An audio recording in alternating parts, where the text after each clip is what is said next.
Buenos días, buenas tardes, buenos lo que sean. Ahora sí, perdón que tenía yo, no sé por qué motivo, bajado el, el micrófono. Bueno, son cosas que pasan, cosas que ocurren aquí.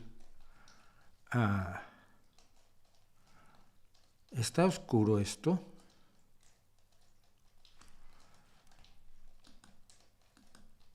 Está oscuro esto. Un segundo.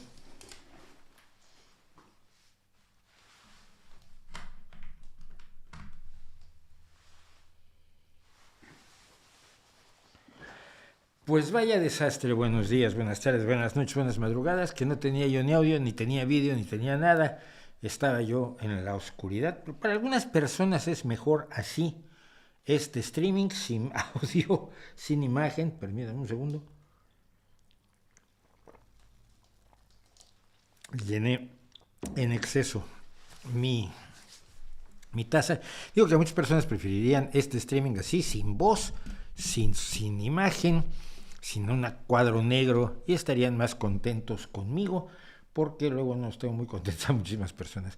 Este es el lugar donde tratamos de pensar en grupo, de divertirnos y de hablar de cosas que no se hablan o que se hablan de manera distinta. Y esto no quiere decir que yo sea el tipo más original del mundo. Quiere decir que hay muchas cosas a nuestro alrededor que son espectacularmente poco originales.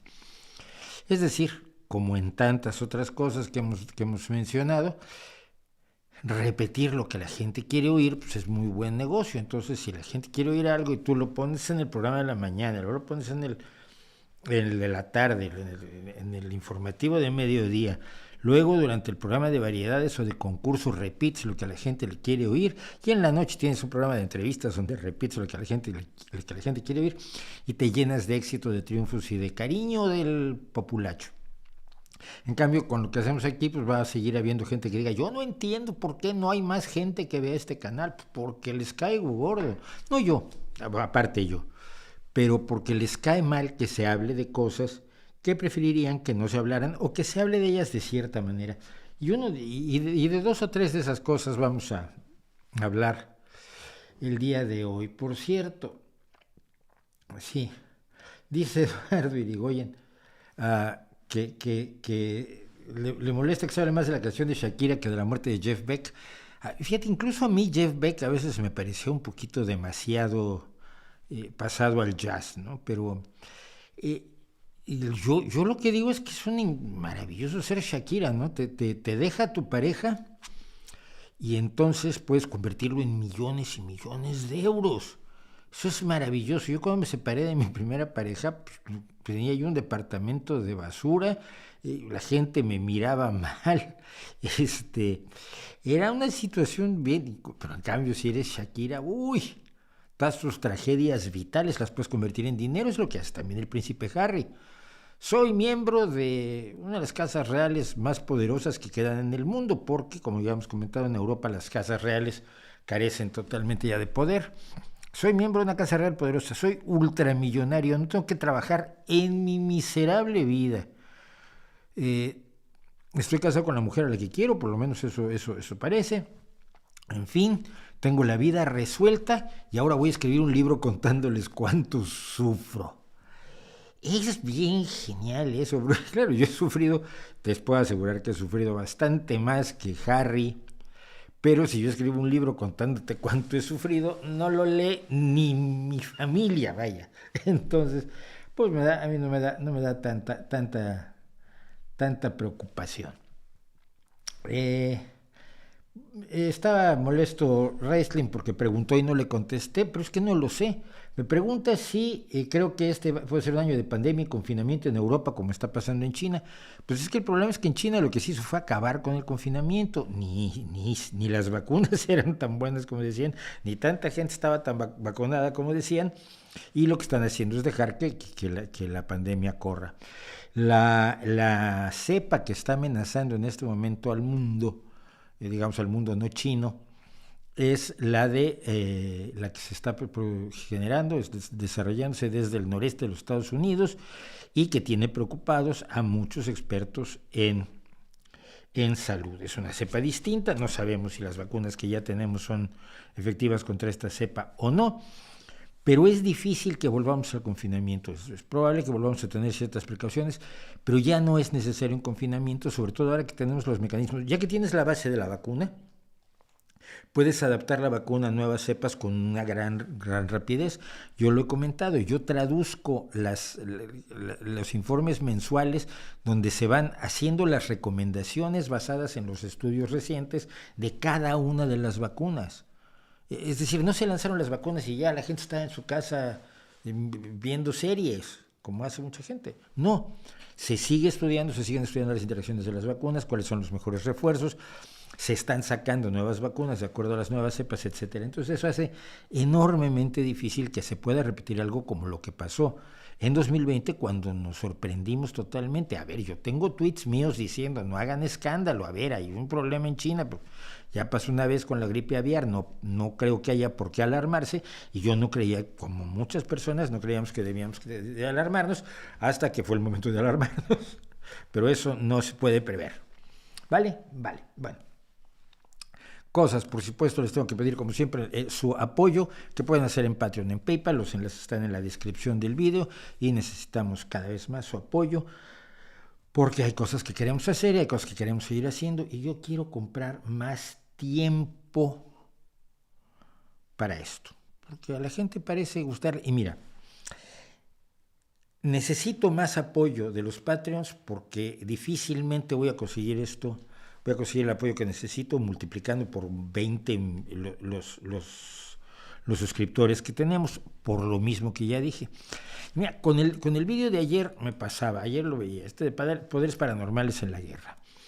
Este lo publicamos ayer. Y entonces empezó muy flojo, y de hecho no está todavía así como, no tiene miles y miles de visualizaciones, les voy a decir ahora.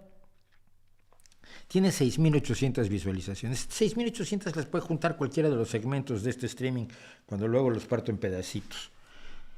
Entonces decías tú, ¿qué me recomienda YouTube? YouTube tiene una recomendación muy especial para todos estos casos, y es busca temas que le gusten más a la gente, es decir, lo que la gente quiere oír, repite lo que la gente quiere oír, le harás feliz.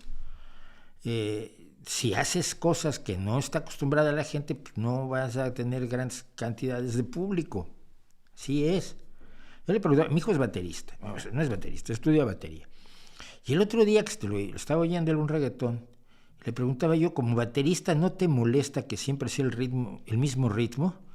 Me miró como, a ver, ¿cómo? Y yo, sí.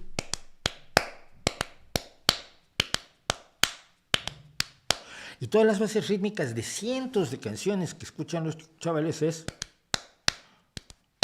Yo tengo una amiga que es muy malvada, entonces le llama el atún con pan, y dice que todo es atún con pan, atún con pan.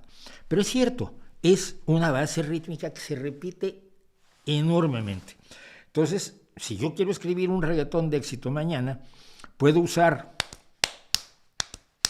y empezar a cantar sobre esto. O puedo decir,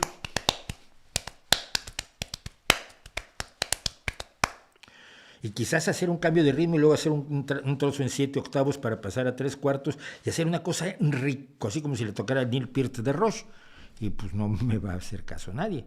Pero si hago... Los que escuchan reggaetón se van a sentir identificados, van a sentir que están en su mundo, van a estar cómodos. Yo no quiero que la gente esté cómoda y no hago atún con pan, desde el punto de vista de los streamings, desde el punto de vista de mi canal, de mis vídeos. Entonces, necesito que la gente minoritaria que le interesa andar por otros caminos de los vídeos sea la que me apoye. Qué manera tan complicada de pedir dinero, ¿no? Qué horror. Yo sigo diciendo que no me gusta pedir dinero. Yo lo que quiero es que sacarme la lotería, pero eso por lo visto está también un poco difícil. Bueno, cosas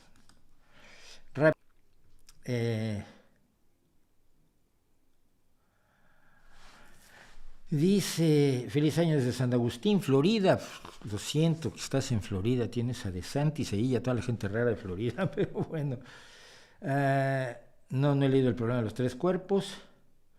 Si tuviera dinero me mudaría a un gueto escéptico. No hay.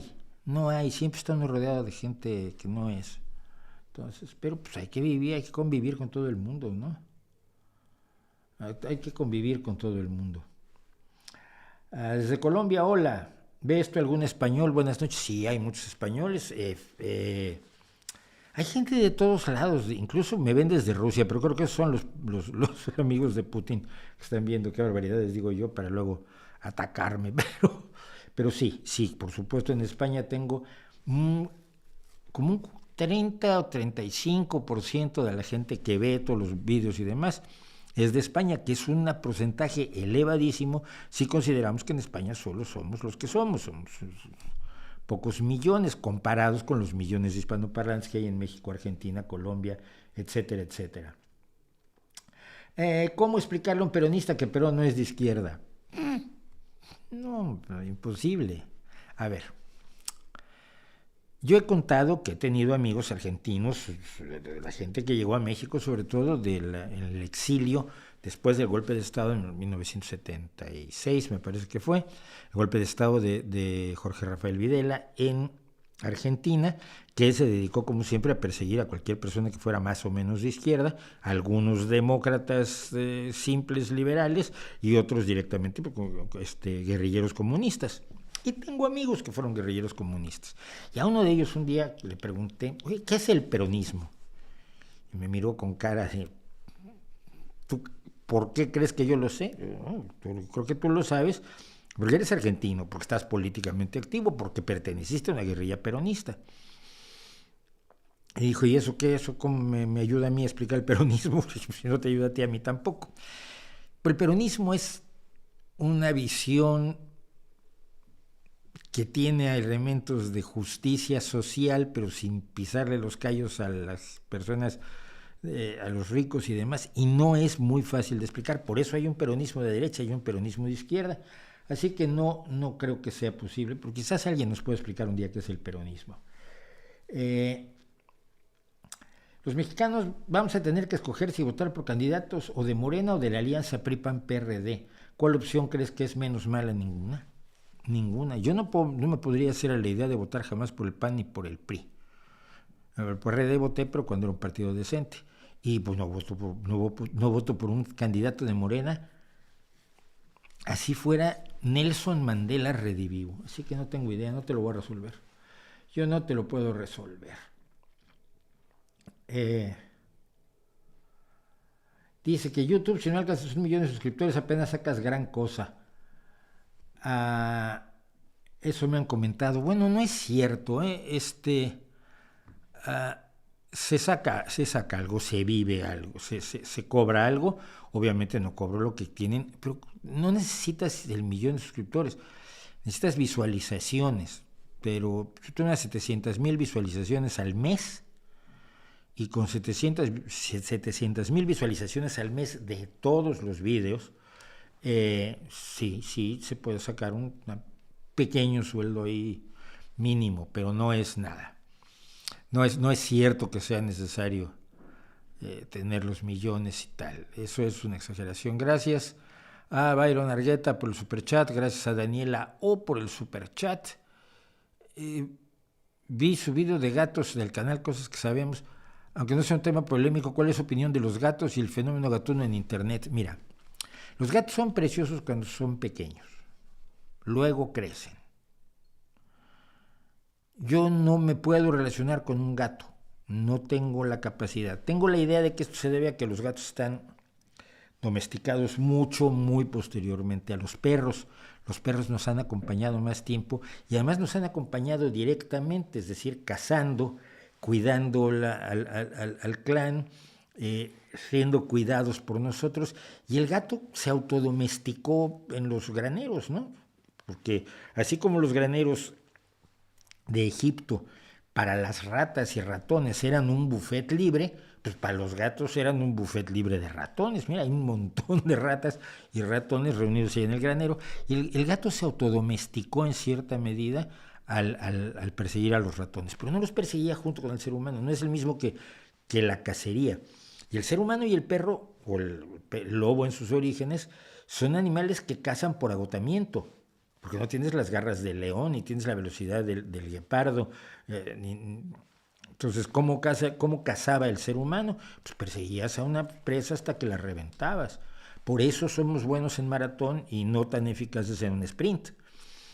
Y los perros cazan, los lobos cazan también por cansancio y por agotamiento y pueden perseguir una presa durante kilómetros y kilómetros y kilómetros. Entonces juntos pues fuimos una fuerza a vencer, una fuerza a tener en consideración los seres humanos y los lobos. No pasó así con los gatos. Los gatos generalmente se llevan conmigo de la patada además. Yo tenía un amigo que tenía 2 gatos siameses preciosos, no digo que sean preciosos. Y cuando yo llegaba a su casa los gatos se escondían y no los encontrabas ni con Sherlock Holmes. Los gatos se hacían humo y en el momento en que yo salía por la puerta los gatos reaparecían, ya está la comida. No les gustaba yo y bueno, pues es un poco recíproco, pero me gustan los videos de gatitos en internet, sobre todo porque los gatitos pequeños, hoy precisamente veía un perro labrador modelo XXL, con un gatito de este tamaño durmiéndose en la barriga, pues obviamente es tierno y es dulce y nos evoca una liberación de oxitocina, ¿no? Pero pues nada más, el fenómeno gatún en internet es muy interesante. Espero que no lo vea nadie de otros planetas, porque madre mía. Los poderes paranormales también los utiliza el ejército mexicano en su lucha contra el narcotráfico en una época, sí, no sé si, parece que todavía lo usan, pero ya no. Y esta es la historia de los detectores moleculares falsos que empezó a denunciar Andrés Tonini, un escritor de ciencia ficción y divulgador mexicano, y en el que yo luego embarqué a Luis Mochán, al físico, que todavía no me lo perdona, hasta que se logró hacer una demostración de que esos detectores moleculares no detectaban nada, pero había gente que estaba en la cárcel porque la varita mágica esta, que es una vara de Saurí, una vara de radiestesia, señalaba que alguien tenía droga y pues los buscaban y no tenían droga, pero como la ouija del diablo, como le llamaba el ejército mexicano, decía que tenía droga, pues iban a la cárcel. Y hubo gente en la cárcel y por ellos tuvo que incluso declarar ante tribunales mi amigo Luis Mochán, porque efectivamente se usaban poderes paranormales y seguramente se usan, y es lamentable y patético, por supuesto.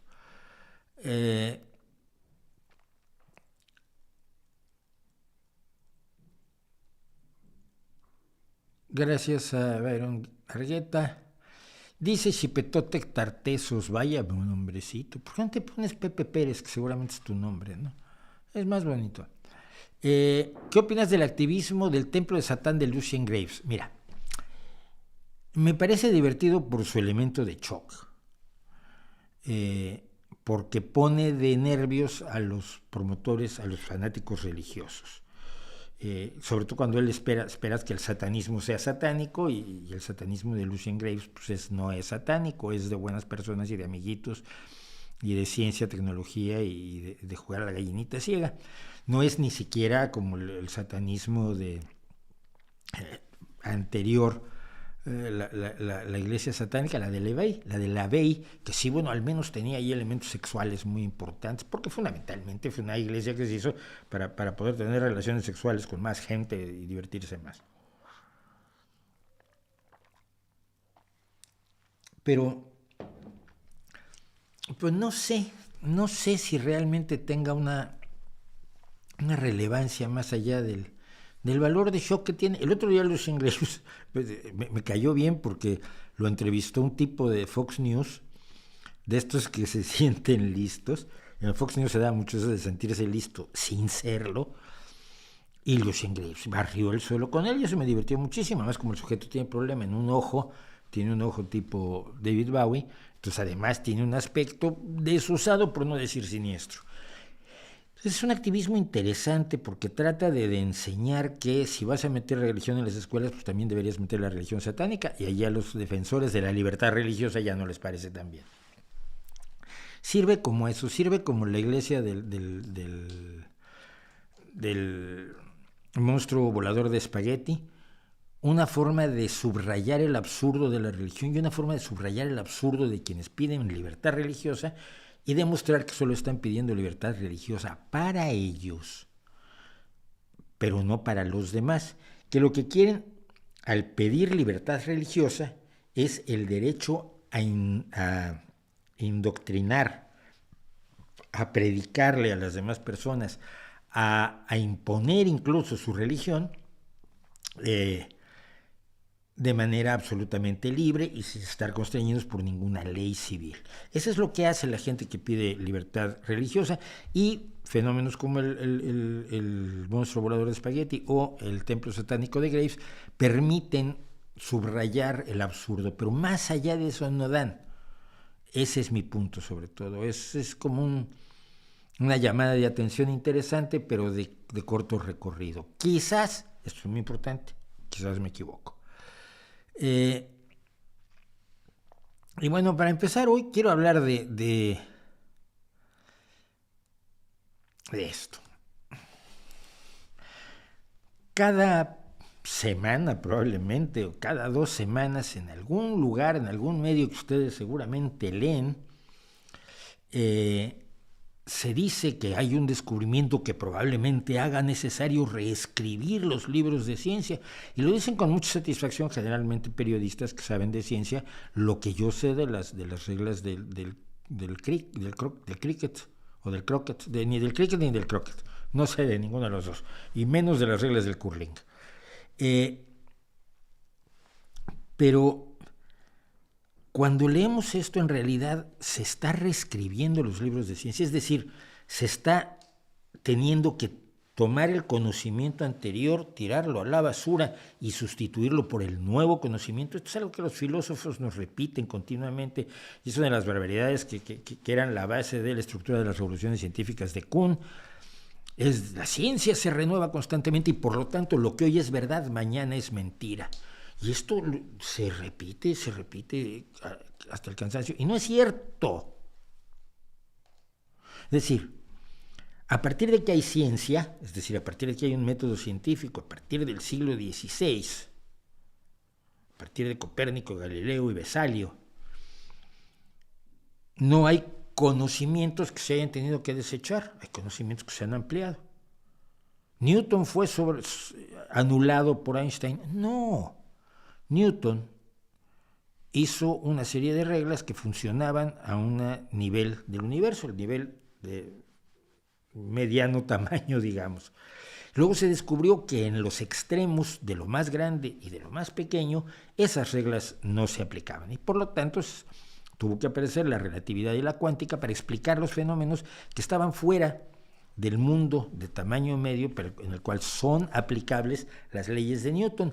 Nadie ha dejado de usar las leyes de Newton para calcular las cargas de un edificio o la resistencia de una presa o la sustentación de un ala de un avión. Siguen siendo válidas las leyes de Newton en su espacio. Y lo mismo pasa con todo. No hay nada del conocimiento que se haya abandonado. Lo que se abandona son interpretaciones. Y las interpretaciones de la ciencia son preocupantes porque con ellas suelen salir corriendo sin entenderlas tanto filósofos como periodistas, gente de los medios, etc. Y voy a poner un ejemplo porque hoy me llamaba mucho la atención esto, porque pasa además aquí cerca de donde yo vivo, y en una de estas cuevas, en la cueva del Pindal concretamente, he estado yo. Lo que cuenta esta nota es lo siguiente: arqueólogos de la Universidad de Durham defienden la idea de que unas marcas realizadas en el Pindal y en otras 400 cuevas europeas con pinturas rupestres, que son los puntitos que ven ustedes que están remarcados en amarillo en estas varias pinturas rupestres, como digo yo, con vilas del Pindal, que son en realidad calendarios lunares prehistóricos relacionados con el comportamiento de las presas para saber cuál es su movimiento estacional, para hablar, por ejemplo, de sus migraciones, cuándo pasa por aquí el mamut, cuándo nos ponemos listos para cazar mamut, o por qué lugar, o por qué época cría el caballo y por lo tanto tenemos caballos más accesibles para cazarlos y comerlos, porque no se montaban por entonces. Dicen que este registro podría ser interpretado como un medio de escritura o al menos un sistema de protoescritura, que sería en su caso la evidencia más temprana de la escritura en el Homo sapiens. Hasta hoy decimos que la escritura comienza con la escritura cuneiforme de Mesopotamia. Si resulta que esto es escritura que no se sabe, pero han estado estudiando 400 cuevas con inscripciones paleolíticas y creen que el lugar donde se colocan estas marcas en los animales no es arbitrario, sino que indican dónde y cuándo se puede cazar a las presas, y entonces ya es un lenguaje simbólico como la escritura, tendríamos que reescribir los libros de historia. Sí, claro, hasta cierto punto. O sea, tendríamos que decir que la primera protoescritura está en las cuevas paleolíticas. Pero esto quiere decir que ya no se escribía entre los sumerios. Sí, claro, se seguía escribiendo. Lo que en toda esta historia de cuándo fueron, dónde aparece la escritura, etcétera, etcétera, los que salen corriendo con la interpretación siempre se dejan atrás un fragmento que es muy importante para que entendamos la ciencia. Y ese fragmento es hasta donde sabemos. Cuidado. La gran mayoría, si no es que todos los científicos, cuando te cuentan una de estas historias, te dice hasta donde sabemos, o con los estudios que tenemos ahora, con los conocimientos de los que disponemos hasta hoy, la interpretación es esta: la primera escritura es la escritura cuneiforme mesopotámica. No está diciendo es, por supuesto, sin duda alguna, de manera contundente, clarísima e indiscutible, la primera forma de escritura que puede haber existido en el universo entero. No, pero eso es lo que oye la gente y eso es lo que le cuentan los medios de comunicación. Entonces, cuando ya dices, bueno, es que a lo mejor hay protoescritura en las cuevas del Paleolítico, claro, entonces el conocimiento que se tenía antes es falso. No. Lo que conocemos del lenguaje cuneiforme, que se puede leer, que hay personas especializadas en leerlo tan fácilmente como yo leo el periódico, ese conocimiento sigue siendo perfectamente válido. Lo único que cambia es la interpretación. Resulta que no eran los primeros, sino fue el segundo, el tercero, el cuarto, el sexto. Porque conforme vamos sabiendo más cosas, pues esas interpretaciones son claramente móviles, porque eran hasta donde sabemos, con el conocimiento del que disponemos hoy. Y por eso, si ustedes les da por leer literatura científica, que es aburrida, lo sé, pero ustedes alguna vez han leído estudios científicos en journals, en revistas científicas arbitradas por pares, verán que generalmente se protegen mucho los autores de los papers, de los artículos donde se narran las investigaciones que han realizado, y entonces dicen, pero hacen falta más estudios. Siempre hacen falta más estudios. Lógico, siempre hacen falta más estudios. ¿Cuál es la primera civilización humana? Bueno, las primeras civilizaciones humanas son la del Mesopotámica y la del Valle del Indo, ¿no? La de Egipto. Son, digamos, las primeras civilizaciones. Y de pronto aparece alguien que descubre Göbekli Tepe y dice, oye, no, es que aquí parece que hay un desarrollo civilizatorio previo al mesopotámico. Entonces lo que se reescribe es la primera cultura, la primera civilización con construcciones y una especie, por lo menos, de ciudad primigenia, pues está en Turquía, en la zona de Anatolia, en Göbekli Tepe. Y luego están las islas, todo lo que seguimos sabiendo sobre las civilizaciones de Mesopotamia, del Valle del Indo y de Egipto a un lado del Nilo.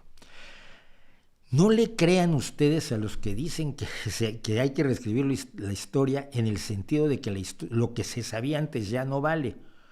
La galaxia más lejana que hemos observado es la galaxia más lejana que hemos observado. Pero no hemos dicho que sea la más lejana que existe jamás, porque probablemente podemos observar una más lejana. Y cuando se observa una más lejana, aquella dejó de ser la más lejana que habíamos observado, pero sigue estando a la misma distancia. eh, esta ampliación de la ciencia la pierden de vista muchos que venden historias, pero insisto, la culpa principal es de los medios y luego vienen corriendo los filósofos y viene corriendo Iker Jiménez y te cuenta unas historias sobre ciencia absolutamente ridículas. Todo con el intento de decirte siempre que el conocimiento científico no es de fiar. Y generalmente te lo dicen por internet, por televisión, por mensaje de texto, es decir, por métodos tecnológicos que si no fueran certeros, pues no funcionarían. Lo cual horroriza mucho a muchísima gente. ¿Qué más tenemos? Vamos a ver un poquitín del chat, a ver qué me dicen. ¿Has escuchado sobre Víctor Gordoa, su hijo Álvaro, la imagen pública? No tengo idea de qué hablas, no sé nada de eso. Otra vez, ¿qué opina de Paco Taibo II? ¿Qué quieren que opine Paco Taibo II? Es que en serio, si ustedes quieren que opine sobre algo en concreto de Paco Taibo, lo hago con todo gusto y sin problema. Pero ¿qué opina si en general es dispararle a todo el monte y eso no vale? ¿No está jubilado Mauricio? No, que me voy a jubilar yo, que se jubilen otros. Yo todavía tengo mucho que hacer. Pupca me calculo que es Puebla, así que pues hola a Puebla, o a Pupca. ¿A quién consideras un líder actual congruente de izquierda? Un montón. Me llama mucho la atención el liderazgo de Jacinda Ardern en Nueva Zelanda y cada día me gusta más el liderazgo de Sanna Marin en Finlandia, que además es una mujer joven, que es una mujer que no le baja la cabeza a nadie. Creo que el trabajo que ha hecho Sánchez, pese a que soy adversario dentro del partido de Sánchez por muchas cosas y por la forma y por las primarias, que yo en las primarias voté por otro candidato, pero creo que Pedro Sánchez está haciendo un excelente labor. Yo creo que es un personaje de izquierda, un líder congruente, claramente, sin ser perfecto. El portugués me parece que está haciendo un trabajo excelente también.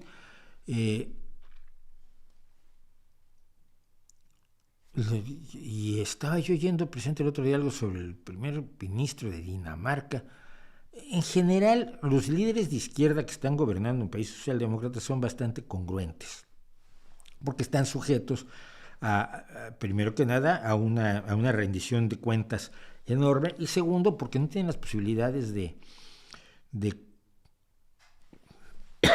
corrupción, de desviación, de repudio a los elementos democráticos que les dan el poder, que se tiene en otros lugares, como es el caso fundamentalmente de América Latina. ¿Qué material me recomienda para reforzar y argumentar de mejor manera mi ateísmo? Leer, ¿no? Leer todo, leer desde a Dawkins y a Christopher Hitchens, a Paul Kurtz, pero también leer ciencia ficción y también leer la Biblia y también leer todo lo que te haga pensar, ¿no? A Mauricio no lo jubila ni Dios. No, es que imagínate. Hace poco a Willie Nelson, que debe tener, les digo, permítanme un segundo porque estoy a punto de quedarme sin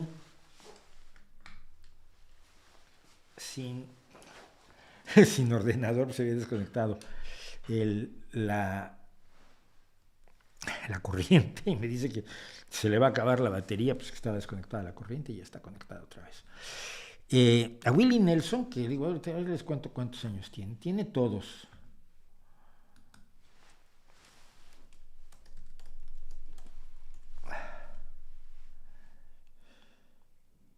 Willie Nelson tiene 89 años. Y hace como 2 años le preguntaron, oiga, señor Nelson, ¿y usted se va a jubilar? Y Willie Nelson les dijo, ¿jubilarme de qué? ¿Jubilarme de qué? Si no lo hace, muere. Si no canta y toca la guitarra y escribe canciones, muere. No, a mí no me jubila absolutamente nadie. No tengo... Si me ganara la lotería, que sería el equivalente a mi jubilación, me pondría a trabajar al doble en las cosas que me interesan. Eso sí. Mauricio en TikTok, me da flojera. Ya hago shorts aquí en YouTube, los pueden ir a ver, pueden criticármelos, me interesaría mucho que me los criticaran, pero no sé si yo puedo manejar el formato TikTok y es tiempo. Y tenemos el problema que no me da la vida. Si tomo las cosas que hago o hago cosas nuevas para TikTok, así como hice en un momento dado cosas que sabemos, así como hice ahora música, el problema es que ¿de dónde saco tiempo? La única forma que puedo sacar tiempo es con el apoyo de todos ustedes. Patreon y PayPal, enlaces en la descripción del vídeo. Qué mal me siento yo pidiendo dinero, qué malo soy para eso. Podría ser Renoir la siguiente. No, me quiero ir a la Italia renacentista, probablemente a Pinturicchio o alguno de esos así. Pero sí, pero la cosa es, Renoir está más visto que el amanecer, ¿no? Entonces vamos a ver, algún día haremos Renoir, pero no soy tan fan de Renoir, ese es el otro problema, que tengo que, o prefiero hacer galerías de gente que me apasione y no simple y sencillamente hacer pintores famosos, ¿no? Galería de pintores famosos. Anímese a sacar un libro de historias de horror de libre mercado. Sí, mira, lo voy a hacer después de que acabe yo Manual de uso de tu cabeza, que tengo que acabe la segunda edición corregida y aumentada de No por Dios, y tengo además una edición corregida y aumentada de Ellos Fueron, con 100 biografías en vez de 50 biografías, y luego, pues no sé, pero lo apunto.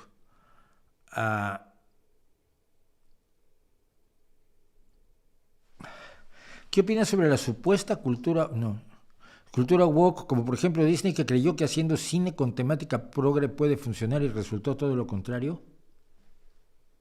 No sé cómo es la política progre, la temática progre de Disney, que te molesta la sirenita negra, porque Wakanda es un éxito. Yo creo que el cine se hace para vender entradas, y como decía un amigo mío que tenía cines, se hace para vender palomitas y refrescos, ¿no?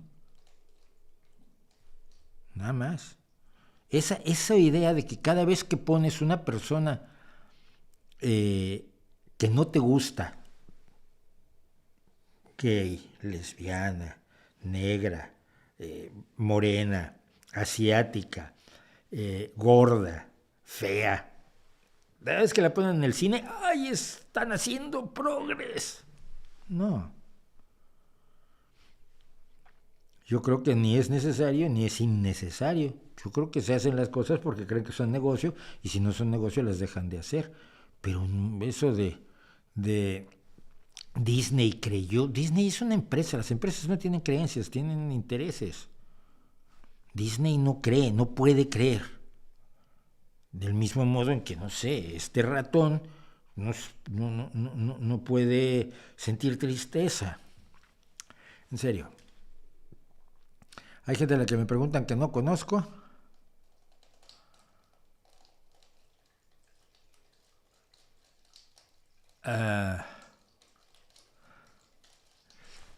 Como ilusionista. Carlos Calderón, el hijo de Carlos Calderón. Me imagino que nieto de Carlos Calderón también. No tengo idea. Dice, agradezco que no hayas dicho simples trucos de magia. No solo... Tú lo sabes. A ver, Carlos, en serio. Los trucos de magia son simples. Lo interesante es que no se note que son simples. Pero que son simples. La gente siempre se espera procedimientos muchísimo más complicados. Y yo que he estudiado magia toda mi vida, lo veo, por eso no revelo. Esa es la otra razón, no solo por respetar la ética del mundillo de la magia, sino porque, se lo digo yo a la gente, es que si te digo cómo se hace te vas a deprimir. Porque tú te estás imaginando un procedimiento complejísimo para que esta carta se convierta en esta otra carta, y cuando ves cómo se hace la gente dice, sí era. Ay, qué fácil. Sí, hacerlo, el efecto es fácil. Que parezca magia, eso ya es lo difícil.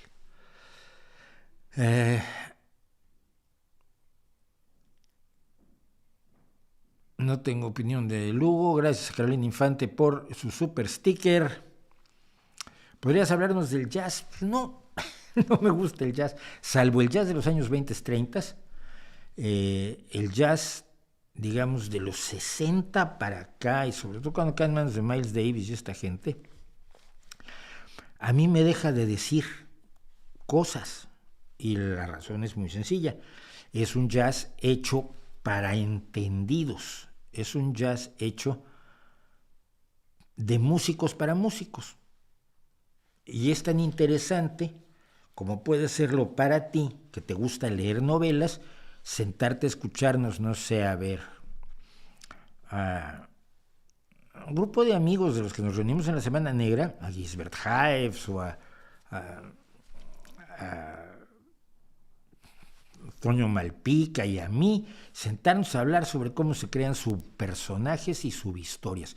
Personajes secundarios, la importancia del personaje secundario y cómo evitar que se te vaya y se te ponga al frente de la historia.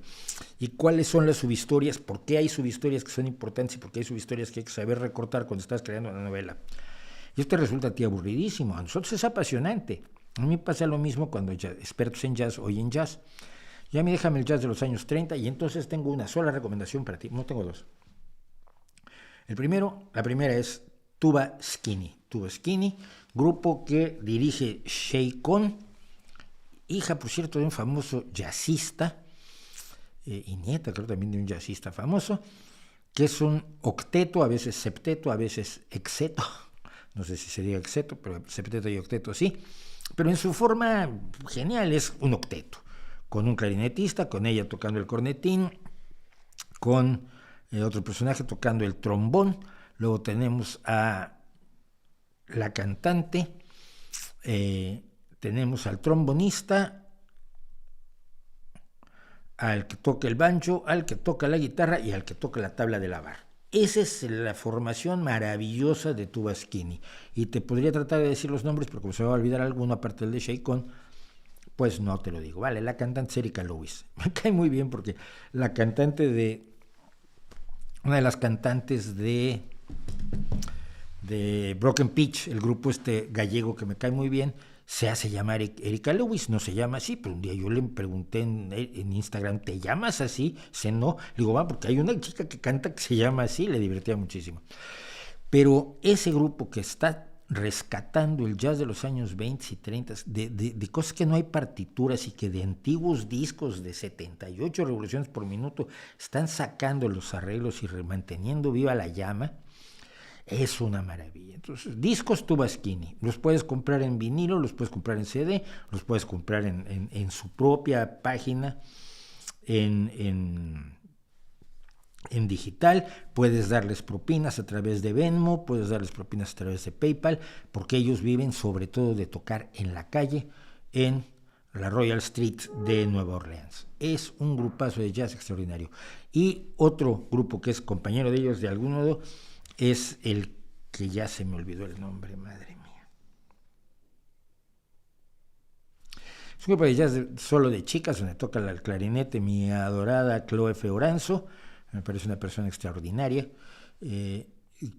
cuya directora, que es trompetista, es una absoluta maravilla, y una guitarrista que tiene excelente, y se me acaba de ir el nombre completamente, pero cuando volvamos a poner esto en los cortes, voy a poner el nombre de esta banda de jazz de mujeres que es absolutamente maravillosa. Tienen un trombonista que en Japón soñaba con ser trombonista de jazz, cosa que es muy difícil de hacer en Japón. Entonces se fue a Estados Unidos a ver si lo era, y es una excelente trombonista. Pero te digo, del jazz de los años 20, 30, 40, del jazz clásico, de las canciones que escribían Bessie Smith, y de ese mundo en el cual tanto además el country y el blues todavía no se separaban totalmente del jazz, y todo era un hervidero de música popular ambiciosa, audaz y al mismo tiempo cercana y amorosa, y a mí me encanta. Yo oigo a Tuba Skinny de manera obsesiva. Así que ahí está mi recomendación de jazz, pero de jazz así después, ya cuando llegas a los últimos jazzistas, al jazz ya de gran nivel, a mí me deja un poco fuera. Creo que me bajo más o menos en el bebop. más o menos me bajo del jazz. Y además, otro detalle mucho importante, no sé de jazz. De blues te puedo hablar horas, te puedo hablar de las relaciones armónicas del blues, te puedo hablar de blues progresivo, te puedo hablar de los instrumentos del blues, te puedo hablar de los grandes del blues, pero de jazz no sé nada. Así que como no sé nada, solo hablo de lo poquito que sé y recomiendo lo que creo que es bueno. Y última, para terminar con esto, la verdadera contienda no es entre derecha e izquierda, sino entre democracias y dictaduras. ¿Qué opinas de esta afirmación, Mauricio? ¿Que es una estupidez? Así, se me sale de la pantalla. Hay democracias de izquierda y democracias de derecha. Son preferibles las democracias de izquierda. Hay dictaduras de izquierda y hay dictaduras de derecha. Son preferibles las democracias de izquierda. Pero una dictadura de izquierda no es mejor que una democracia de ultraderecha. Una democracia además como las está inventando la derecha ahora, como la de Víctor Orbán. Todo esto es parte del intento, y me molesta repetirlo porque habrá gente que se harte de oírlo una y otra vez. Todo esto es parte del intento de decir que no existen derechas e izquierdas, que no existen ideas de derecha e ideas de izquierda, en lo social, en lo político y en lo económico.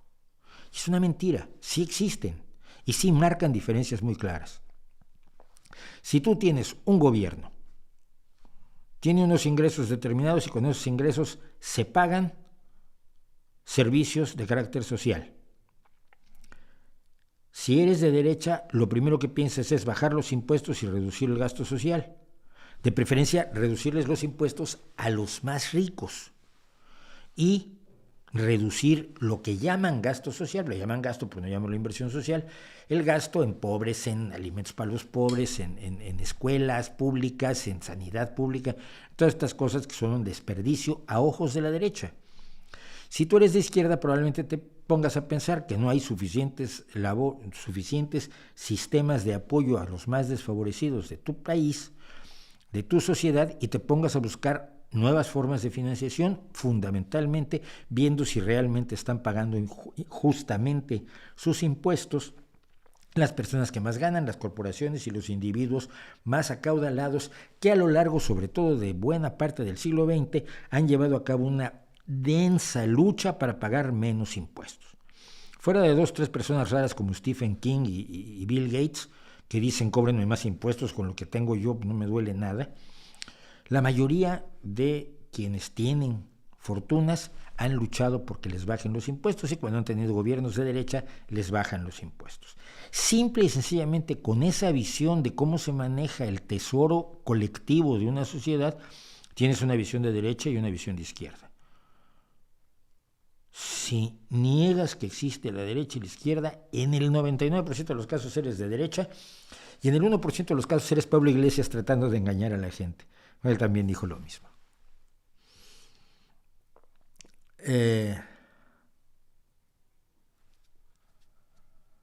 Donatio Klingsor, su video de fusión nuclear carece de todo rigor científico. Precisamente por eso no lo publiqué en el Nuclear Physics Journal. Ni siquiera puedo definir correctamente el joule. No lo definí correctamente. Hombre, qué mal. Podrías explicarnos qué es un joule. Tan siquiera leyó el paper de la publicación científica. No, pero no lo entiendo. Leí la entrevista con los que hicieron el paper para explicar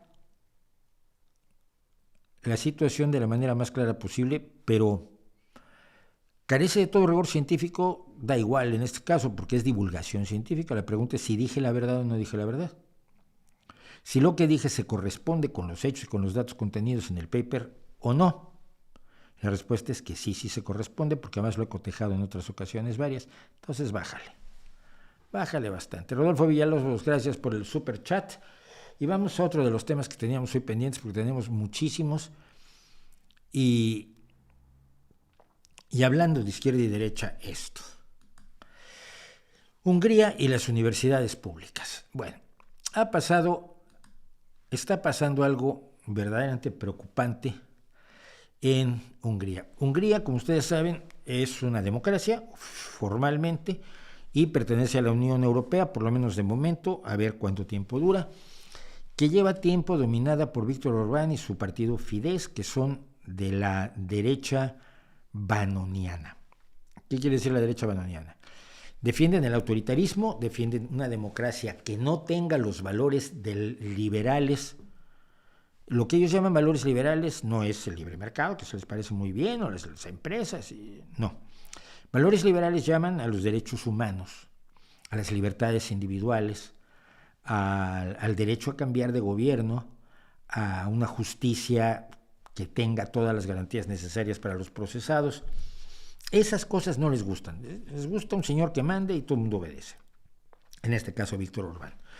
Y uno de los lugares donde pasan cosas que siempre molestan a las personas que quieren tener todo el poder, a izquierda y derecha, son las universidades. Y esa es una de las razones por las que se ha fomentado lo que es la autonomía de las universidades, es decir, que las universidades se autogobiernen y que ni los partidos ni los gobiernos puedan decidir sobre las universidades, sino que éstas en su juego interno de gobierno decidan cómo funcionan, decidan sus planes de estudios, decidan su cuerpo docente y decidan el uso de su presupuesto.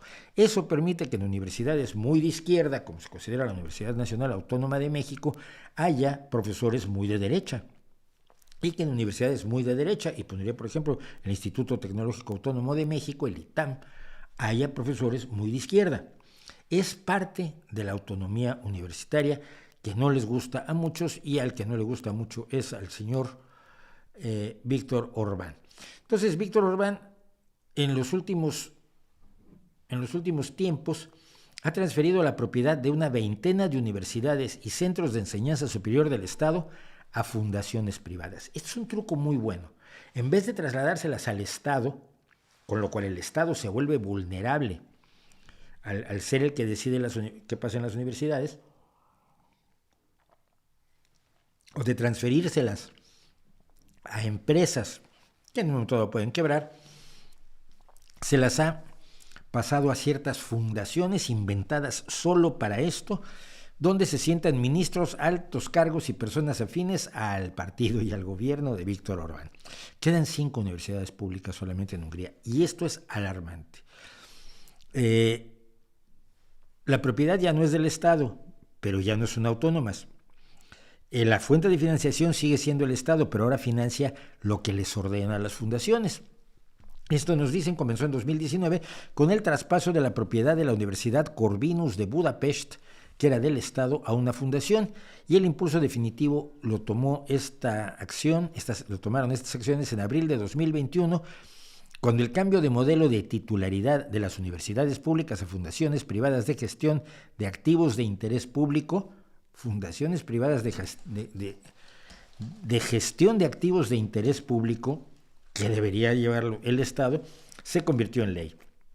Así que ha estado colocando al frente de las universidades a los suyos.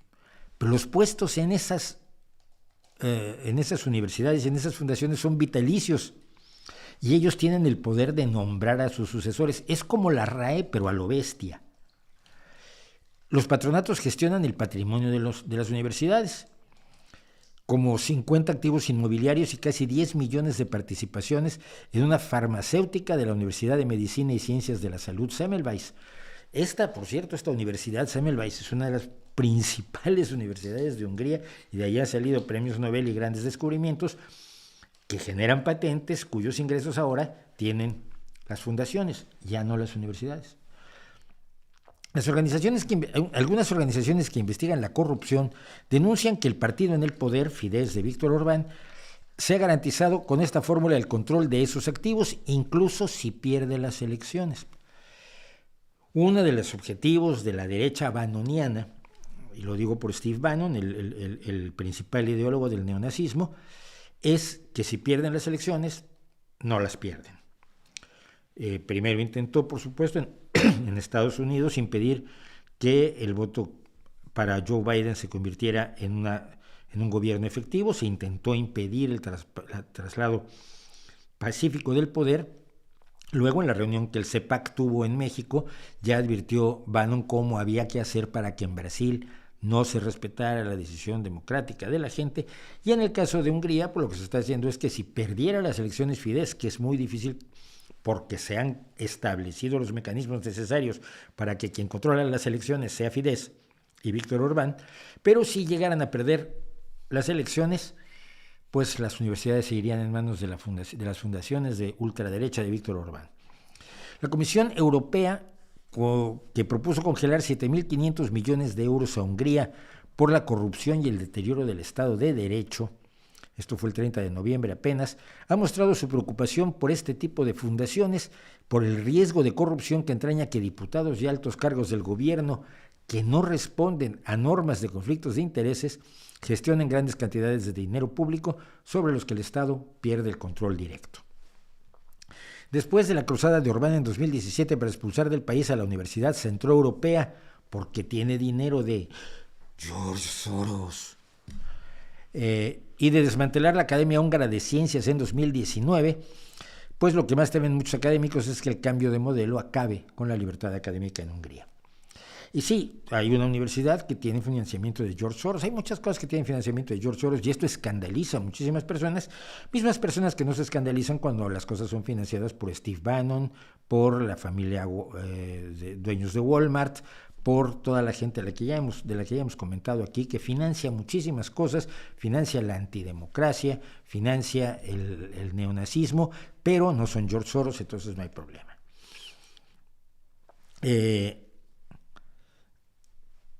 El gobierno, finalmente nos dicen, no quería que las universidades tuvieran la fuerza que solían tener, sobre todo cuando se unían para expresar su opinión. La universidad es el centro neurálgico del pensamiento de un país.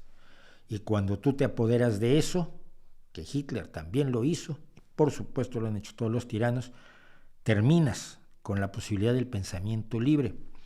Y cuando no puedes pensar libremente, la libertad de expresión ya no sirve para nada. Porque no puedes expresar aquello en lo que no te dejan pensar. Es el caso, pues, muy preocupante de la situación en Hungría y sus universidades públicas, porque sinceramente creo, que es algo que se puede empezar a repetir en lugares donde la ultraderecha tome el poder, en donde se enquiste en el poder, y un ejemplo de ellos, por supuesto, Italia, que está ahora, es el primer país fascista, o con un gobierno abiertamente fascista desde el fin de las dos dictaduras de Portugal y de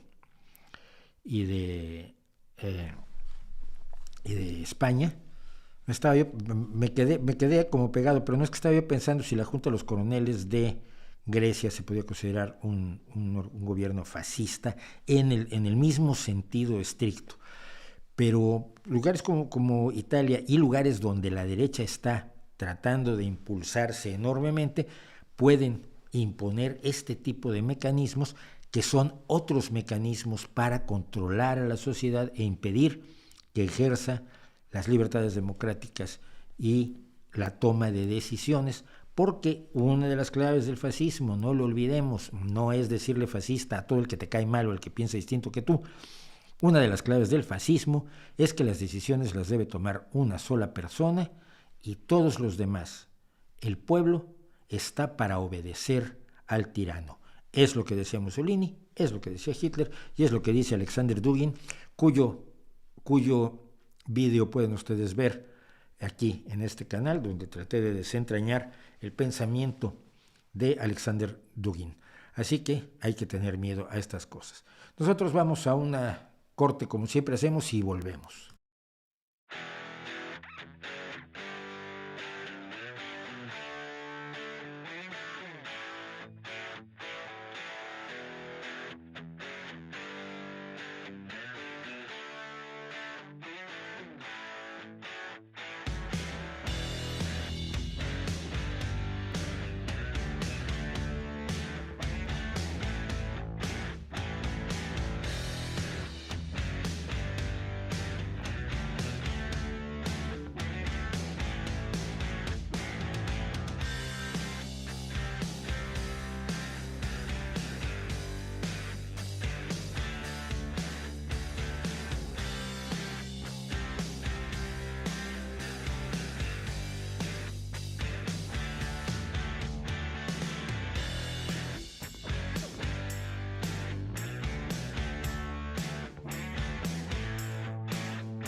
Bueno, pues fue breve y dolió poco. Espero que haya dolido poco este corte que hicimos.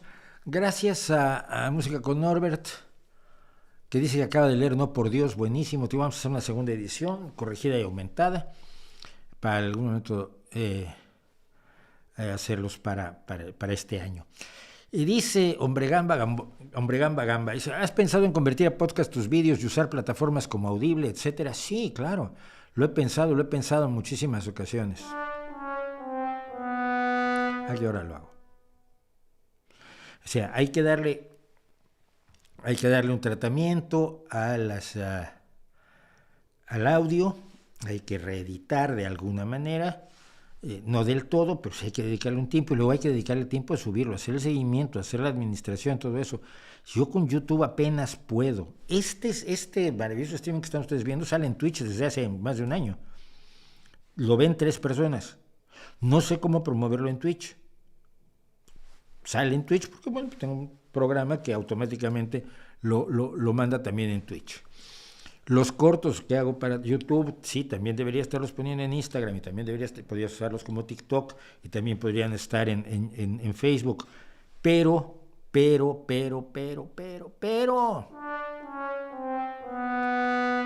no tengo tiempo para hacer todo eso. No tengo tiempo de hacer todo eso, lo siento. Si alguien quiere hacerlo, si alguien está dispuesto a hacerlo, como voluntario, yo a los voluntarios los acepto enormemente. Es muy difícil, además, también es pedirle a alguien que trabaje gratis, pero bueno.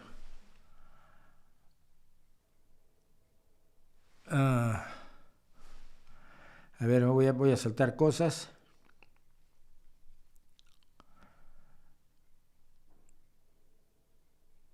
¿Qué más me podrías recomendar de Vonnegut? ¿Cómo se llama el señor Rosewater? No soy muy de Kurt Vonnegut yo, me parecía un poco demasiado pretencioso para mi gusto, pero creo que es Dios lo bendiga, señor Rosewater.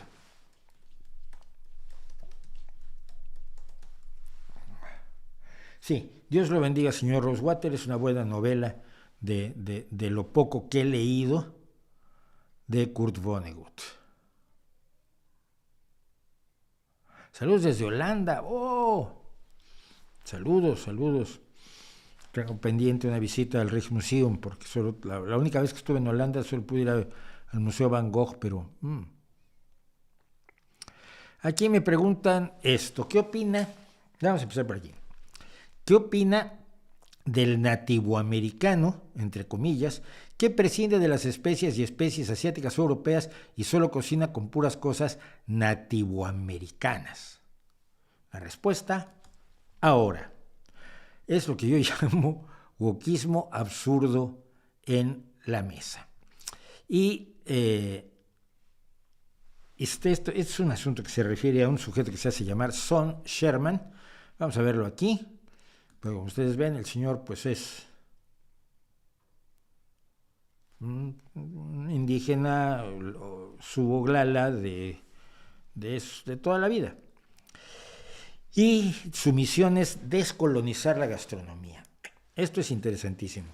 Es interesantísimo porque es una forma de fantasía para engañar gente, probablemente hecha con toda la buena voluntad del mundo o con todo el odio del mundo. No sé. Pero vamos, probablemente sea sincero, ya sea por buena onda o por mala onda, por buena gente o por vomitar odio para todos lados, pero... o sabe perfectamente que está engañando a la gente.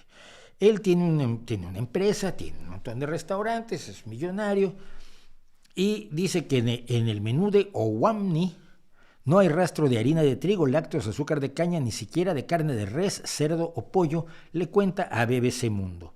Sus platos están hechos a partir de carne de bisonte, alce, venado o aves de presa, con salmón u ostras autóctonas, frutos salvajes o semillas. Te tengo una noticia. Los procedimientos venidos de fuera de los Estados Unidos, de cualquier lado donde quieras, tú de la India, de Japón, de Europa, han modificado a esos bisontes, a esos alces, a esos venados, a esas aves de presa, al salmón, a las ostras autóctonas, a los frutos salvajes y a las semillas. Se les han aplicado métodos de cultivo, métodos de selección que no existían en el mundo imaginario de la pureza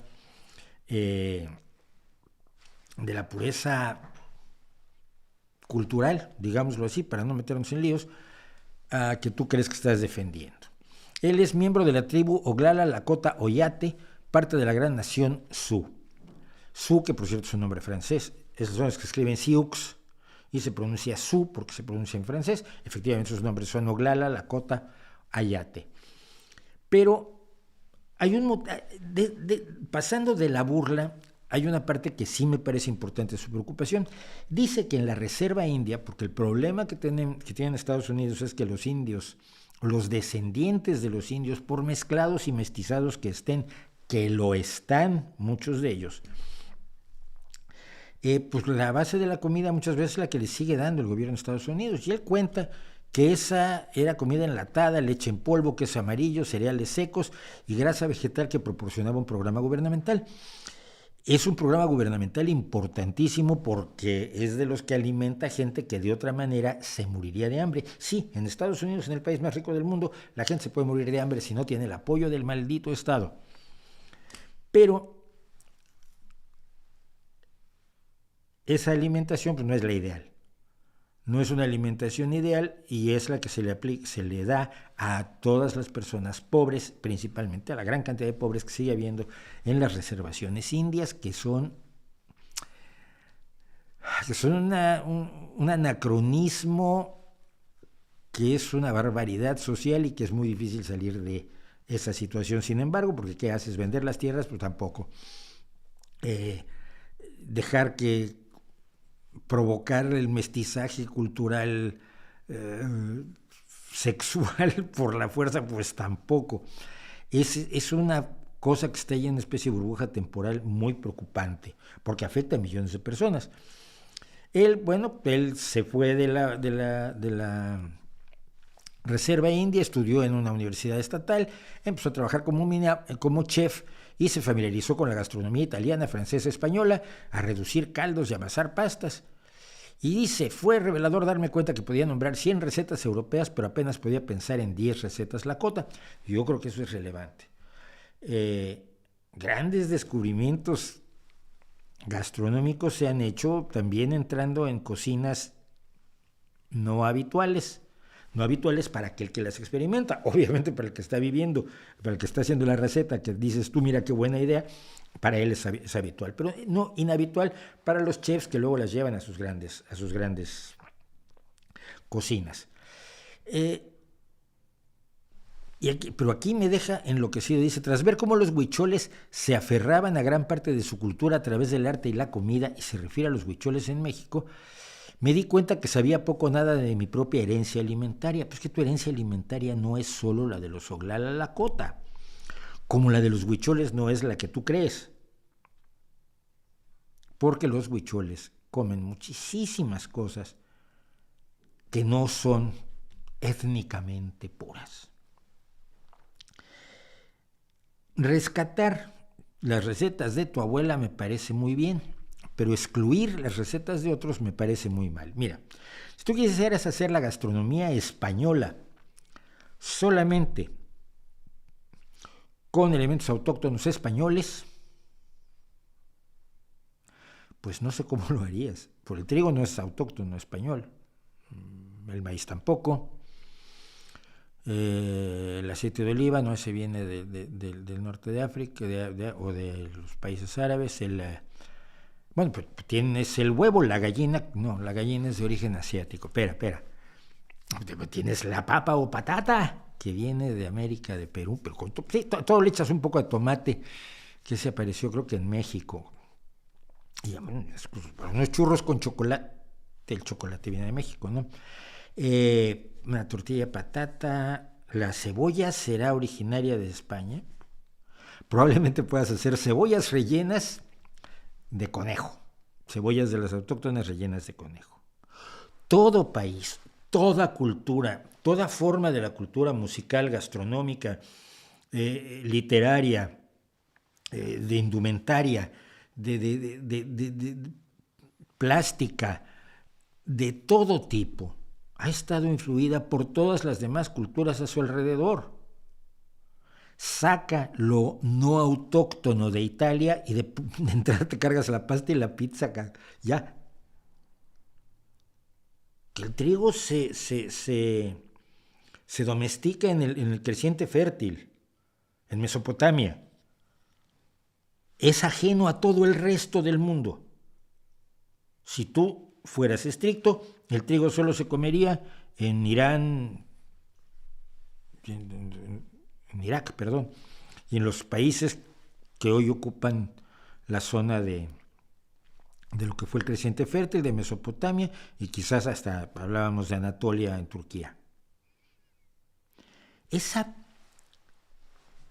intento de pureza cultural es tremendamente tóxico. Entiendo que rescates ingredientes y que rescates recetas, y entiendo que reacciones ante una mala alimentación que te proporcionaba un gobierno que te daba de comer con buenas intenciones, pero un conocimiento cero de la nutrición.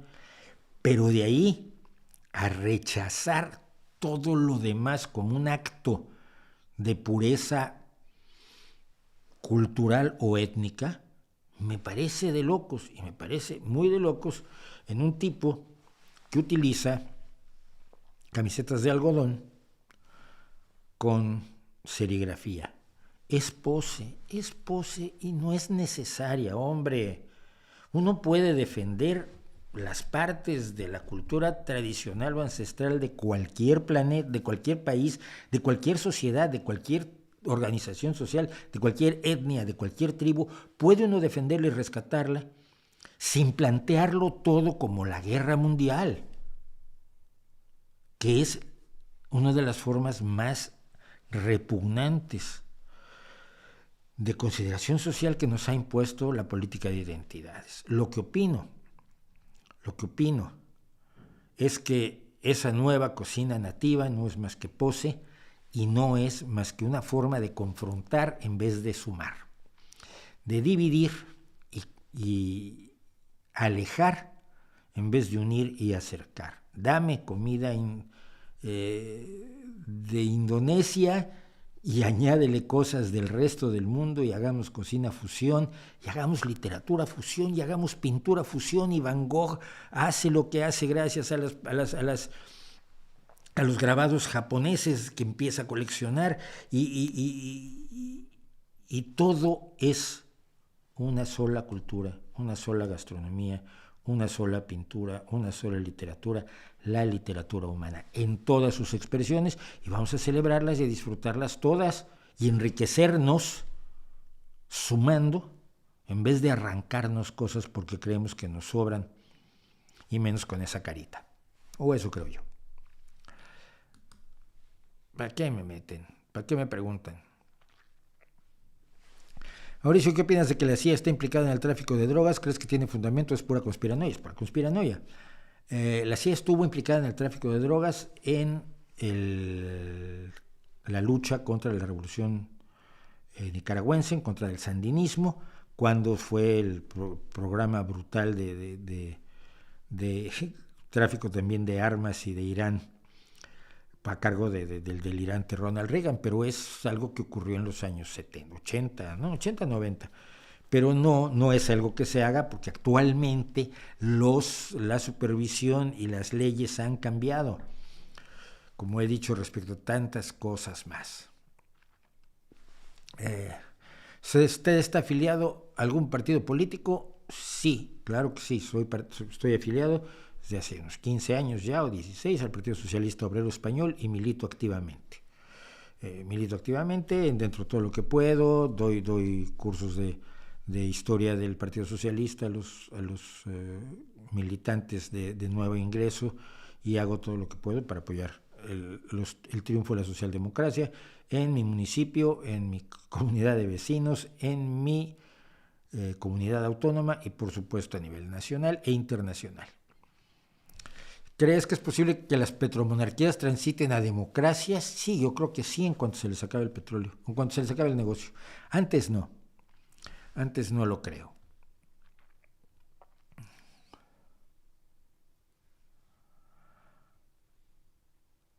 Los filósofos ni se bañan, don Mauricio, ni les haga caso. Mira, ya, cada vez que digo filosofía me escriben unas rapsodias así maravillosas en Facebook, en Instagram, me pegan por todos lados.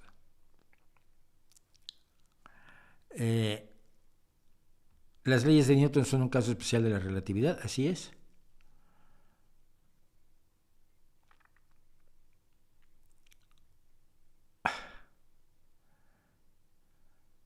Programa temático de Brian Weiss, ni siquiera sé quién es Brian Weiss o Weiss, como lo pronuncias.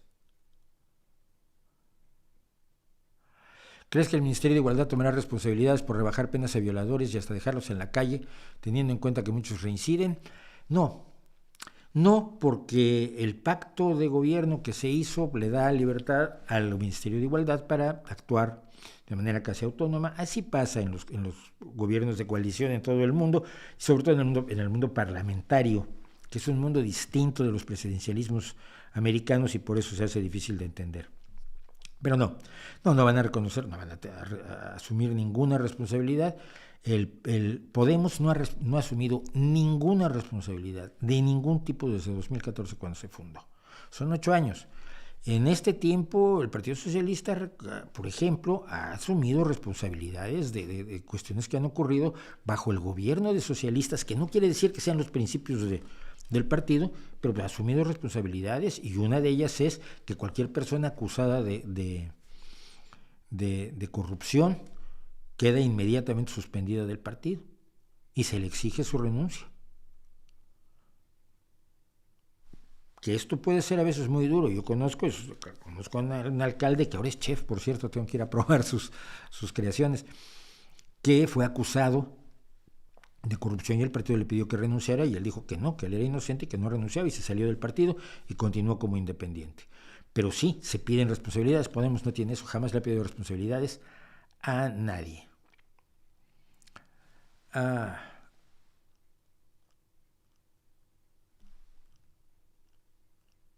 ver.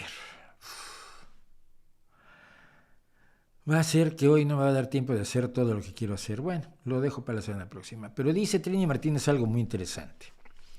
Dice Trini Martínez, ¿por qué cree que venden tanto las noticias sobre la vida de cantantes, duques, que repercuten hacerlos aún más rico y no se plantean no consumir ese tipo de basura informativa?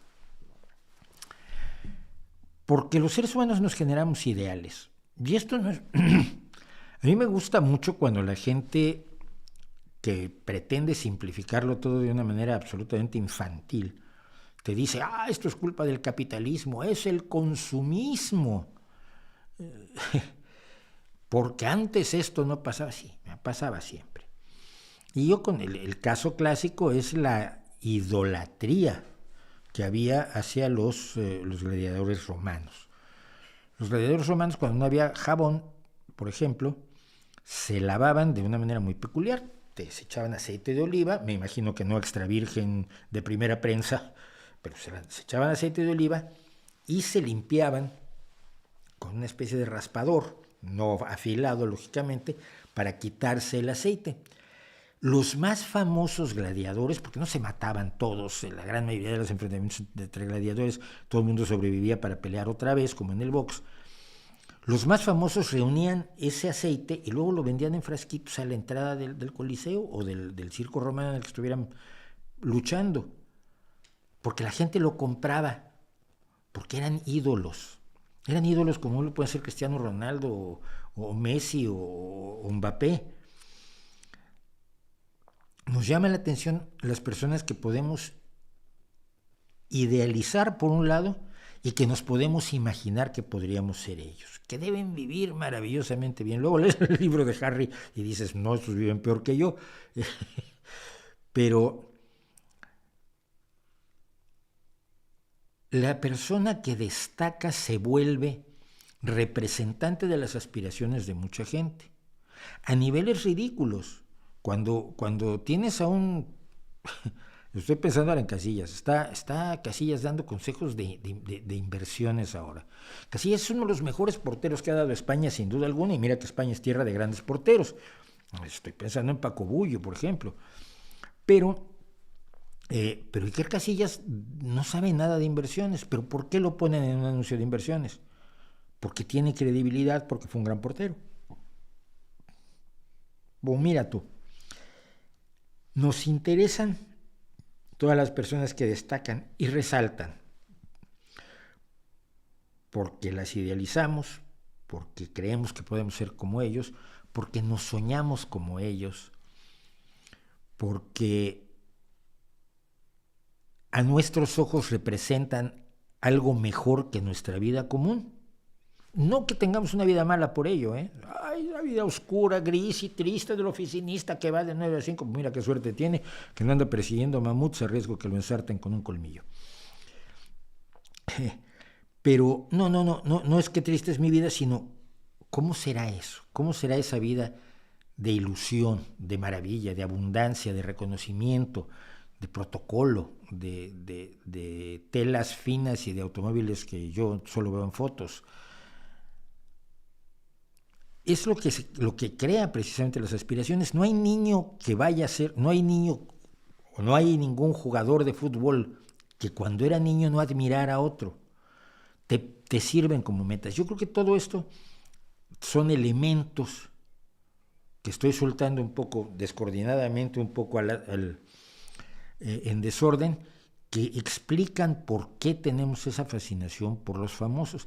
Ya hay una raza de famosos que a mí en lo personal, por lo menos aquí en España, me deja totalmente derrotado. Y son los famosos. O sea, la gente que no ha hecho nada, no son duques, no son cantantes, no son futbolistas, no son políticos, no son empresarios, no son inventores, no son premios Nobel, son famosos. ¿Por qué eres famoso? Por ser famoso. Hay jóvenes españoles que dicen, yo creo que quieres ser de grande. Famoso. No, famoso ¿por qué? No, por nada, por ser famoso. Y los hay. Hay gente que es así. La televisión española está llena de famosos así.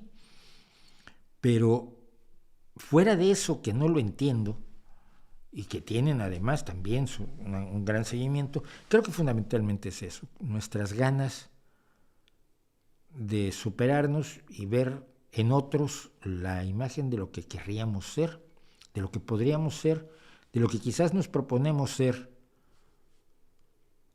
o incluso de disfrutar cuando caen. Porque cuando alguien poderoso cae, vende una cantidad de periódicos impresionante también. Y eso hay que tenerlo en cuenta, creo yo.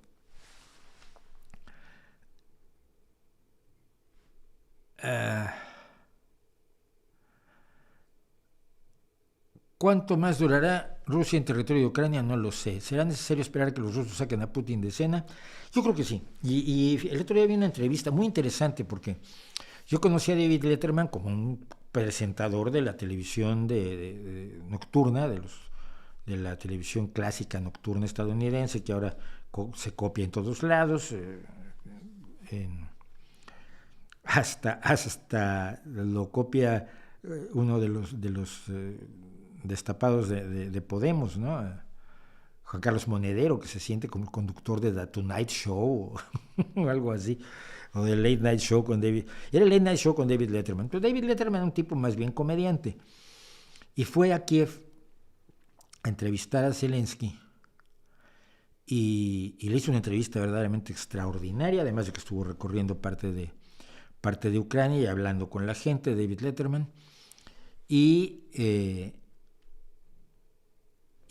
Zelensky explicaba una cosa, en el caso de los autoritarismos todo depende de una persona.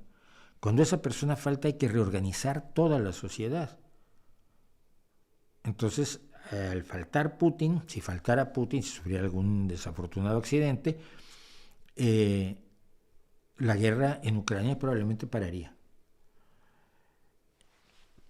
Y bueno, Zelensky por lo menos conoce las cosas. Zelensky alguna vez se reunió con Putin.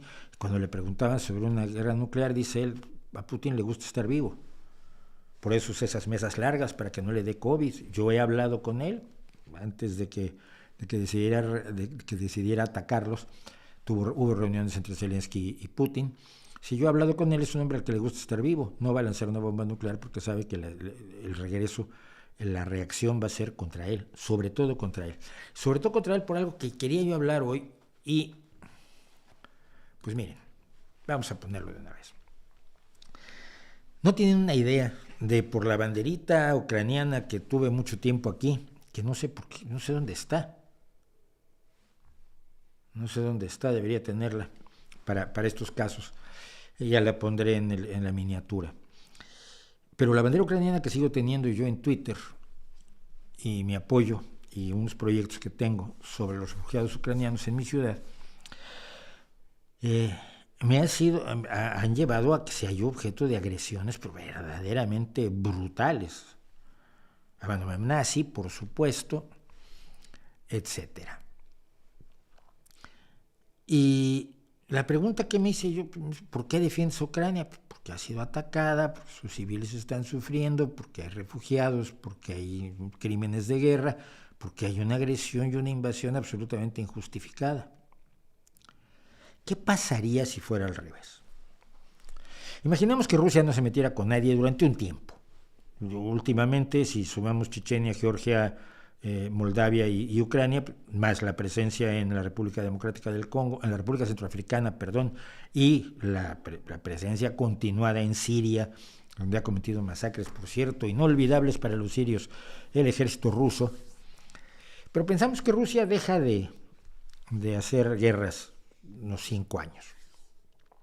Están los rusos a lo suyo, tienen sus problemas económicos, tienen sus problemas sociales, tienen sus elecciones, tienen sus políticos ladrones, tienen sus políticos buenas personas, tienen un enorme país que administrar, no se están metiendo con nadie, y de pronto un país imaginario, da igual cuál, invadiera Rusia sin provocación alguna, porque quiere ser dueño de parte o de todo Rusia. Y vamos a imaginar que esta gente, rusos, normales, iguales a usted y a mí, el señor de ahí trae el pelito como yo, pero no tiene este coqueto tupé. Y estas personas de pronto fueran bombardeadas, la mitad de ellos volaran en su propio metro, no sé si hay niños por allí, niños a los que les destruyeran sus parques, sus escuelas, los hospitales, que se destruyeran su infraestructura de eléctrica y de agua potable y de drenaje y de suministro de alimentos, sus vías férreas. Si entraran este ejército de cualquier país imaginario que ustedes quieran, entrara, por ejemplo, a Sverdlovsk y asesinara a cientos de civiles y los torturara y les atara las manos a la espalda antes de meterles un tiro por la nuca, a cualquiera de ellos, a la señora del abriguito azul, a la chica que está ahí con el parca rojo leyendo, a cualquiera de ellos, lo atara, lo torturara y lo matara, ¿dónde estaría usted? ¿Qué posición tendría usted? Yo lo tengo clarísimo. Y esto aún pensando que tuviera un dirigente absolutamente despreciable como Putin. Yo estaría del lado de las víctimas, de estos rusos invadidos, torturados, asesinados, humillados, atacados, sin haberse metido con nadie. Yo estaría con los rusos. Y si los rusos necesitaran ayuda para defenderse de este hipotético país poderoso que estuviera matando a su gente y destruyendo sus teatros y sus iglesias y sus casas y obligando a que millones de ellos huyeran por el mundo como refugiados, incluso en ciudades tan pequeñitas y irrelevantes como aquella en la que yo vivo hoy, ¿no estaría yo pidiendo que se ayudara a los rusos a defenderse? ¿No estaría yo aplaudiendo si hubiera voluntarios extranjeros que fueran a defender a Rusia? A esta gente común y corriente, no a Vladimir Putin, no al historial terrible de los zares, no a los gulags de Stalin. A esta gente común y corriente que no quiere más ni menos que lo que quiere usted y que lo que quiero yo, generalmente en la vida, que es vivir en paz. Vivir dignamente, ver crecer a tus hijos realizarte en las labores que tú haces y sonreír y tomar café con los vecinos. Nada grave, nada espectacular. ¿De qué lado estarían ustedes? Yo estaría del lado de los rusos y pidiendo que se les defendiera, y pidiendo que se les mandaran armas, y pidiendo que se les mandara comida, y pidiendo que se les mandara todo el apoyo necesario para echar al invasor de su tierra, porque cuando echaran al invasor de su tierra, Rusia podría volver a ocuparse de sus asuntos pacíficamente, y esta gente podría andar en el metro leyendo en sus telefonitos, intercambiándose mensajes, ligando, tratando de ser felices. Y es precisamente por eso, por lo que estoy con Ucrania. Más claro no puedo ser. Ya sé que me van a insultar por esto, se los puedo asegurar. Eva C. es enemiga de Pedro Sánchez, pues qué pena, ¿no? ¿Qué libro estás leyendo ahora? ¿Qué libro estoy leyendo ahora? Estoy leyendo 2. Estoy leyendo uno con mi hijo, que no me acuerdo cuál es, de Laura Gallego, por cierto. Y estoy leyendo una historia de la ciencia que es así de gorda y no me acuerdo de quién es tampoco. Qué barbaridad. Nerón quemó Roma, persiguió a los cristianos y los echó a los leones. Todo eso es falso. Todo eso es falso. ¿Por qué la inflación sube cuando se elige un gobierno de izquierda? Fundamentalmente por una reacción de la derecha, fundamentalmente por una reacción de las empresas que, entre otras cosas, pretenden quitarle apoyo a los gobiernos de izquierda. Y una forma de quitarle apoyo a los gobiernos de izquierda es acusarlos de manejar mal la economía, y una forma de demostrar que manejan mal la economía es aumentando los precios. No es nada difícil. ¿He visto el programa de Penn Teller Bullshit? Sí, creo que vi todos en su momento. Tu abuelo tiene 95, es veterinario y se niega a dejar de dar consultas. Irene Merino, dile que es un grande. Es un grande. Mira, yo estoy totalmente de acuerdo con la jubilación y con las pensiones, con el retiro de las personas que trabajan dejándose la piel. Pienso en los mineros que yo conozco. Pienso en un amigo mío que es trabajador del metal y que ha tenido varios accidentes. Tiene un accidente, perdió la parte delantera de una falange y tiene lesiones, y es porque el trabajo en el metal es muy duro. Pasa que hay mucho oficinista que no tiene amigos obreros.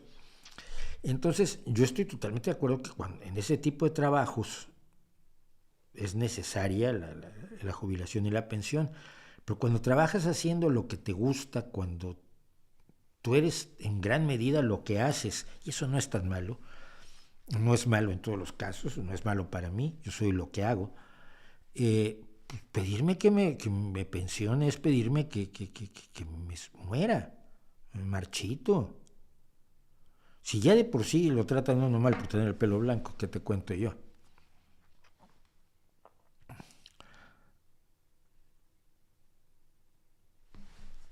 Dice, es curioso, acá en Nueva Zelanda muchos ven con malos ojos a Arden. Bueno, sí, lógicamente, pero yo estoy seguro, primero que nada, que haya ganado elecciones, y segundo, creo que según las últimas encuestas que yo vi, aunque la vean con muy malos ojos, va a volver a ganar. Quienes se molestan por la gestión de la COVID son generalmente la ultraderecha, porque por alguna extraña cuestión el antivacunismo y la ultraderecha se han venido a poner de la mano en los últimos años.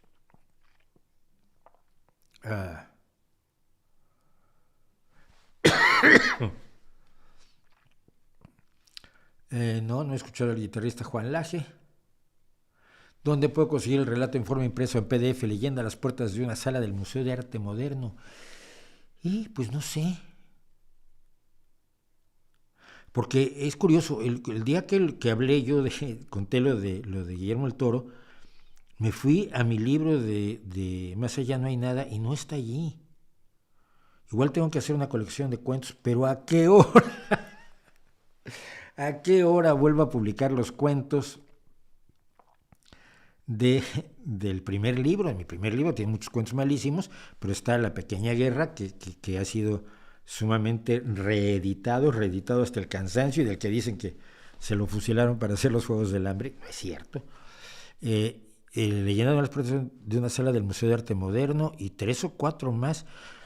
Sí, tendría que hacer otro libro, pero ¿a qué hora? ¿A qué hora? ¿Qué opinas de Georges Brassens? Me gusta mucho Georges Brassens.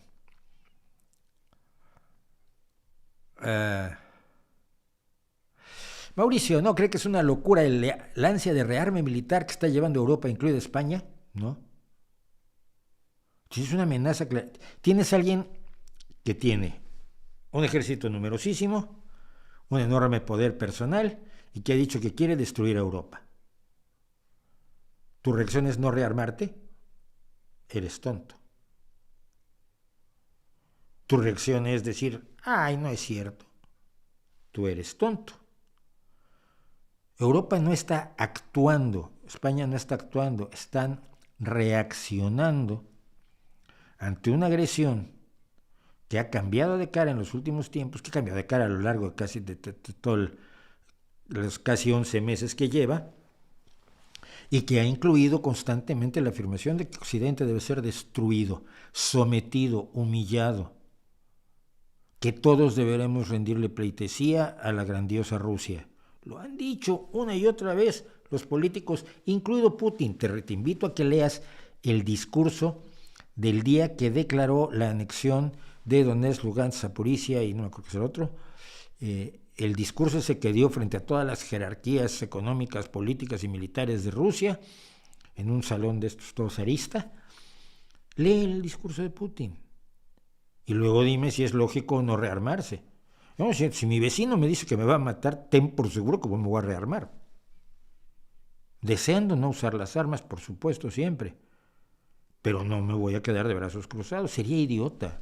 Es que sería tan profundamente idiota que ante esa amenaza no hagas nada, que no es una locura. La locura sería lo contrario.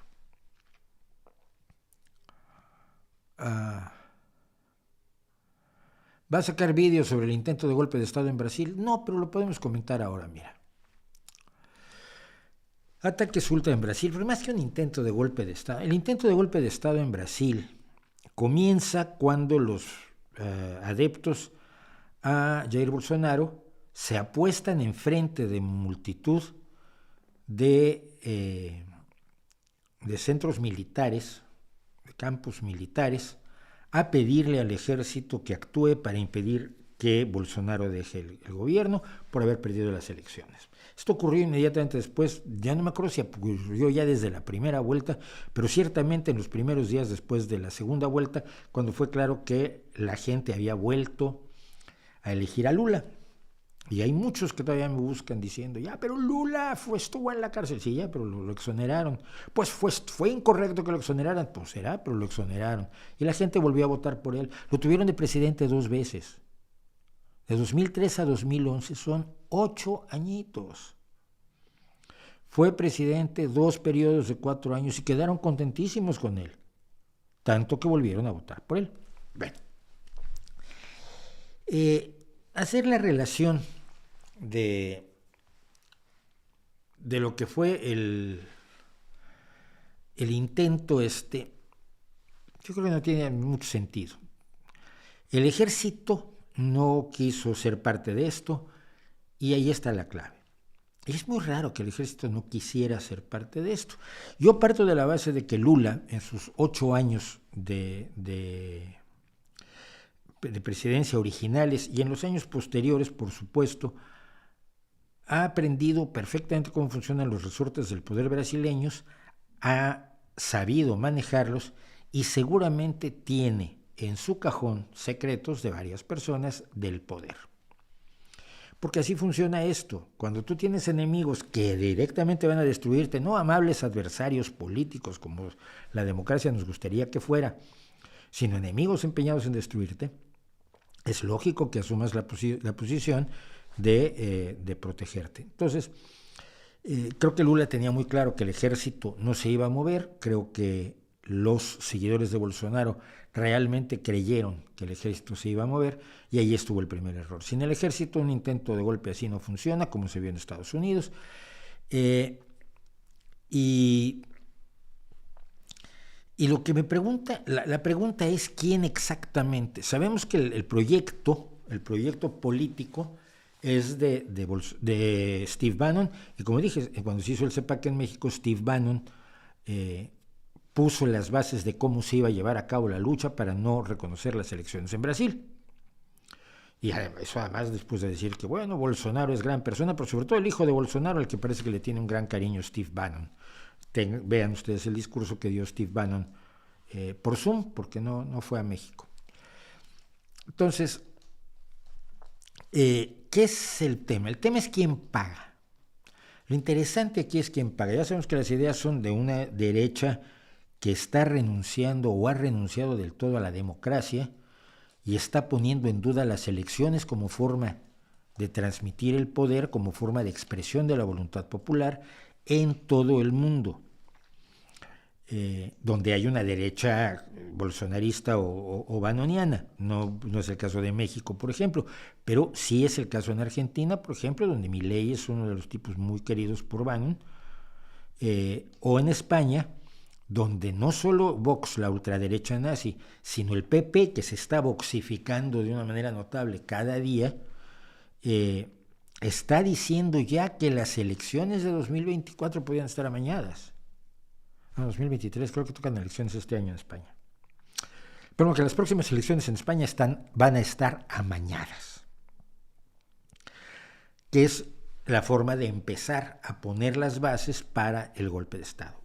Esto fue lo que hizo desde 2 años antes de las elecciones de 2020 Donald Trump, cuando puso en duda el voto por correo, cuando puso en duda las máquinas de votación, etcétera, etcétera, como Bannon puso en duda las máquinas de votación en Brasil durante su discurso en México, etcétera.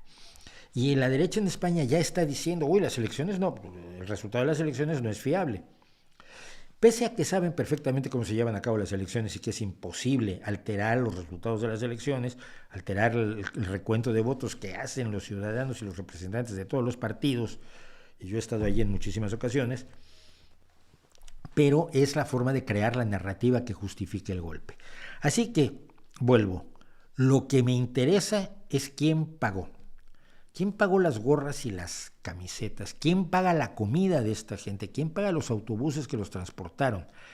¿Quién paga su indoctrinamiento? ¿Quién está financiando esto? Porque les apuesto que no es Soros. Si fuera Soros ya lo sabríamos y además habría titulares en toda la prensa de derecha. Soros hizo. Pero ¿quién está detrás de esto? En Estados Unidos sabemos perfectamente que los grupos fascistas de la ultraderecha, como Proud Boys, como Oath Keepers y otros,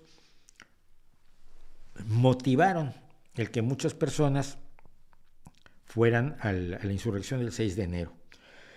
Pero no sabemos quién les pagó el viaje, la comida, los hoteles en los que se alojaron los Proud Boys y los Oath Keepers y los 3%. Eran varios grupos de la ultraderecha nazi que ahora sus líderes se van a ver 20 años en la cárcel. Por cierto, el de Proud Boys, el que tiene, sí, no sé si ubican el de Proud Boys, es uno que tiene un parche, porque es un hombre que maneja tan bien las armas que un día se le cayó una y se disparó él solo en la cara. Entonces, lo interesante es eso, porque una derecha democrática, una derecha razonable, racional, una derecha como la de Merkel, por decir algo, la de Macron, una derecha como la de von der Leyen, que es la presidenta de la Comisión Europea, una derecha civilizada que defiende sus creencias, sus ideas en el terreno de la democracia, en el terreno electoral, en el terreno de las ideas, en el terreno de la confrontación de programas y proyectos, a mí me parece mal. Pero esa está siendo atacada por la propia derecha ultra que está avanzando como un cáncer dentro de la propia derecha. Tú lo tienes en España clarísimo. Un personaje como Feijóo, que se consideraba que era un tipo medianamente moderado, una derecha razonable y racional, y en el momento en que llega a la dirigencia del PP se convierte en Ayuso con gafas. Se convierte en un personaje que es capaz de decir todas las barbaridades del mundo y de acusar a España de cosas horribles en la Unión Europea. Cuando la Unión Europea le dice que está equivocado, lo oculta y cambia las cosas. Está saboteando todo lo que pueda ser bueno para los españoles en términos de energía más barata, en términos de apoyos europeos, para capear la crisis, y todo ello se ha opuesto a ello en plan de si es bueno para España, es malo para la derecha y sus proyectos. Entonces, lo que más me preocupa a mí en Brasil, porque no va a ser la única ocasión, por lo menos en un tiempo tendremos algunas otras intentos así, y esperemos que no, pero alguno probablemente tenga éxito. ¿Quién paga? ¿Quién está atrás? ¿Quién lo manda?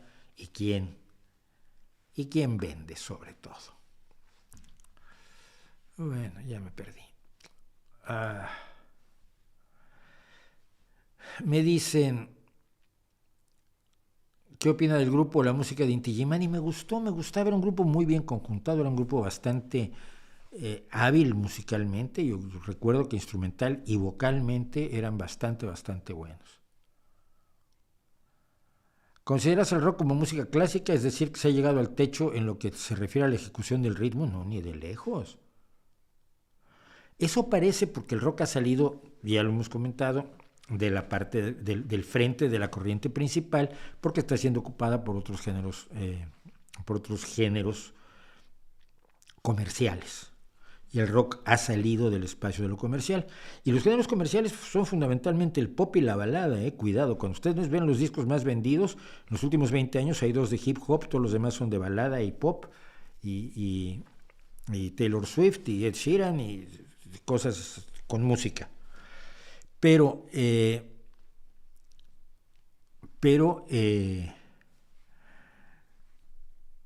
se está haciendo un rock impresionante cuando te sales un poco del espacio de lo comercial y te metes al mundo de lo independiente y entras a lo que están haciendo bandas como The Warning, lo que sigue haciendo Hailstorm, lo que está haciendo en otros espacios del rock, todo el punk celta, del cual yo soy muy cercano, las mezclas del rock de raíces, como el que está haciendo Larkin Poe, la búsqueda de sonidos y cosas como hace, ¿cómo se llama Delta Ray, que es un grupazo, lo que hace Coco and the Butterfields, que es el grupo más infravalorado en este momento, y que son maravillosos por todo concepto, compositivamente, con voces, con instrumentos, con visión orquestal, con panorama de sonido, con dinámicas maravillosas. Lo que está haciendo Walk of the Earth, hay muchísimo que se está haciendo, pero no lo ves porque estás allí. Está Ariana Grande, que no deja ver otras cosas, ¿no? Pablo Alija, te voy a poner quieto. Las reacciones armónicas del blues son muy poquitas, 1, 4 y 5 y poco más. El blues clásico, sí. Oye a Jeff Beck, ¿vale? Oye a Jeff Beck. Oye los solos de guitarra modales de Buddy Guy. Oye lo que está haciendo hoy Samantha Fish.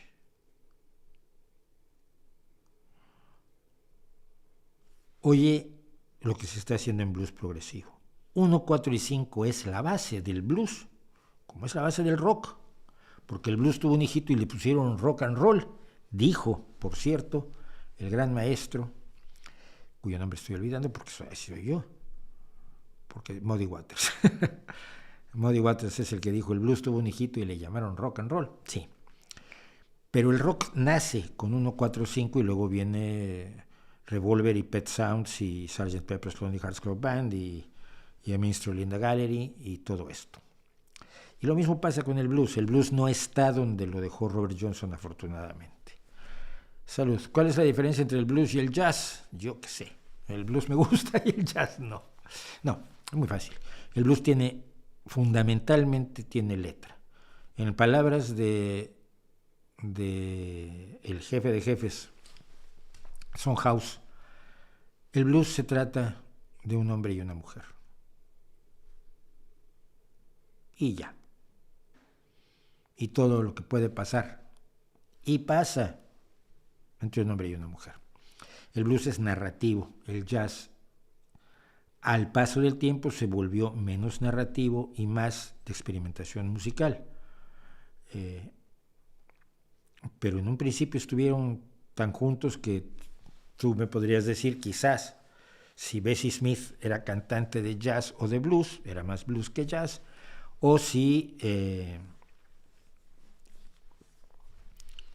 gente posterior como Ella Fitzgerald canta jazz, porque sobre todo porque se mueve a las grandes bandas, pero sigue cantando blues, como Louis Armstrong, que es un gran guitarrista, un gran trompetista de jazz, pero que toca blues. Ese, ¿sabes quién te lo puede explicar? Y tiene algunas charlas interesantes al respecto. Wynton Marsalis, que como profesor de música es maravilloso, tiene cosas extraordinarias en YouTube. Busca, yo creo que Wynton Marsalis te explica con más claridad la diferencia entre el jazz y el blues. Yo soy un pobre aficionado.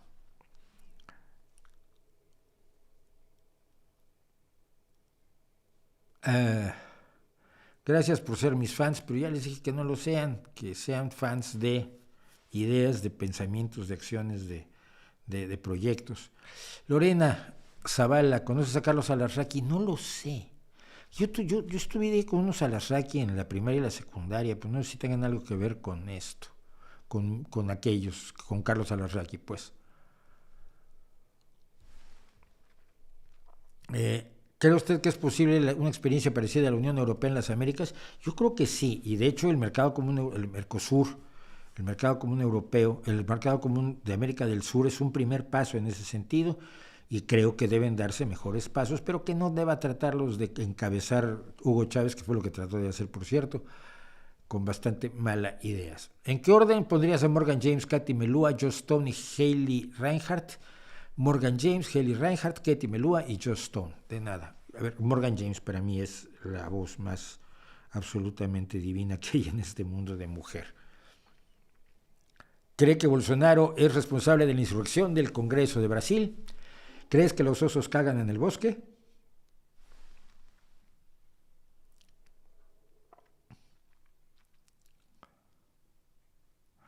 Bueno, voy a hacer otra cosa que si no la hacemos hoy nos queda ya muy anticuada otra vez y eso no quiero que ocurra. Y es, por supuesto, porque otras cosas vamos a dejarlas, pero es...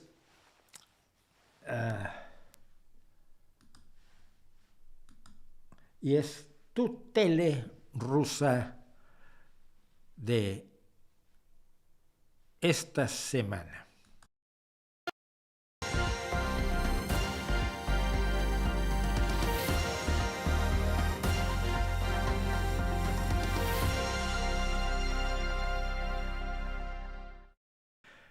Bueno, como tiene, ahora el tema de los temas de hoy fue vivir como en Corea del Norte, porque al parecer eso tiene preocupadísimos a los muchachos de la tele rusa.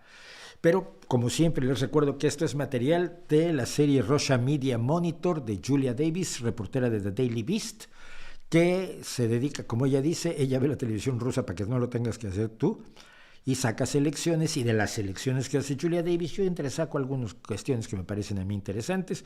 Como he dicho en el pasado, yo todas las semanas le mando a Julia Davis por Twitter, la menciono, oye, mira, esta fue nuestra tele rusa de hoy, Julia Davis le da me gusta, y yo supongo que con eso ya tengo permiso de estarlo haciendo, y espero que no me lleguen un día y me digan, aquí me debe usted $100,000 de derechos de autor, porque pues no tendría que pagarlos, lógicamente, pues sobre todo porque no es de ellos.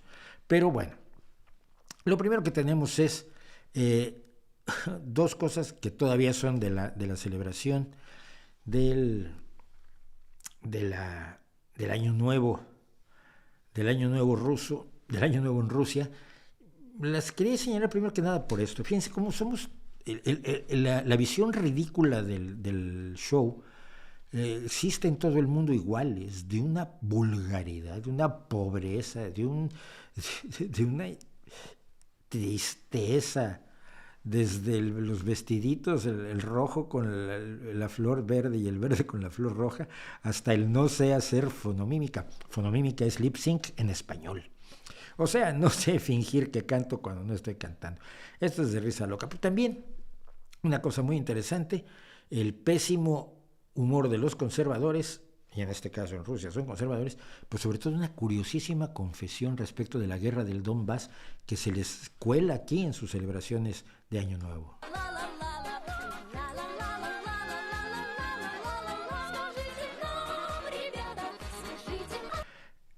Las ganas que tiene de estar allí la militar que está hasta la derecha, la rubia, son como las ganas que tengo yo de tomar un martillo y clavarme la mano en esta mesa.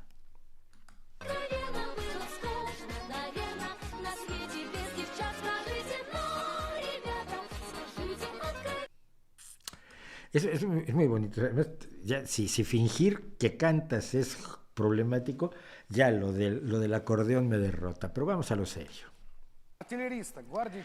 El artillero, capitán guardia Konstantin Ivanov, lo están presentando, es un soldado del ahora legendario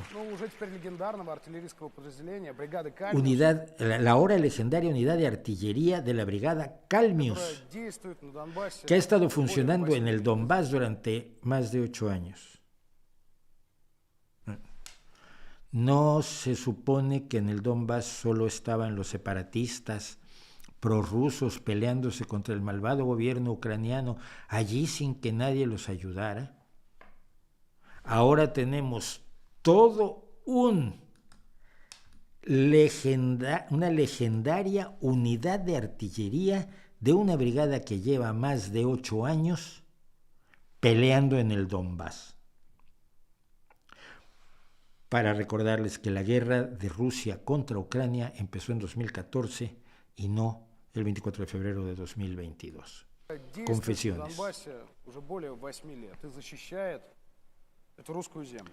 Y defendiendo esta tierra rusa. Acordémonos que ahora ya no es que quisieran ser rusos, que ya era una tierra rusa y se defendía esa tierra rusa, las tierras del sur de Rusia, según la nueva línea lanzada por el Kremlin.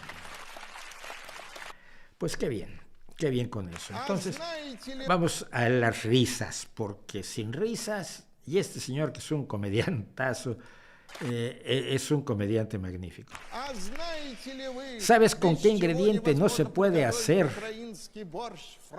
ni el borscht ucraniano, ni la sopa de cebolla alemana, ni las salchichas alemanas? Sin gas ruso.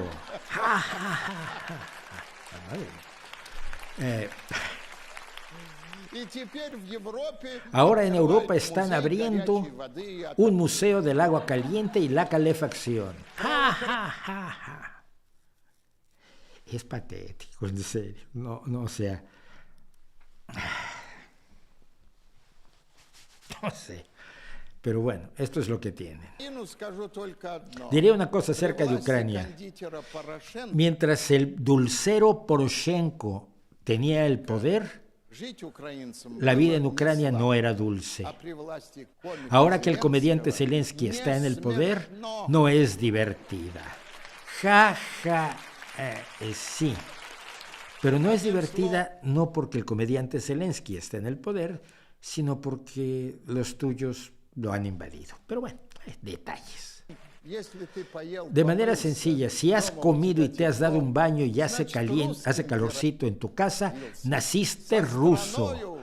Tienes la suerte de haber nacido en este país.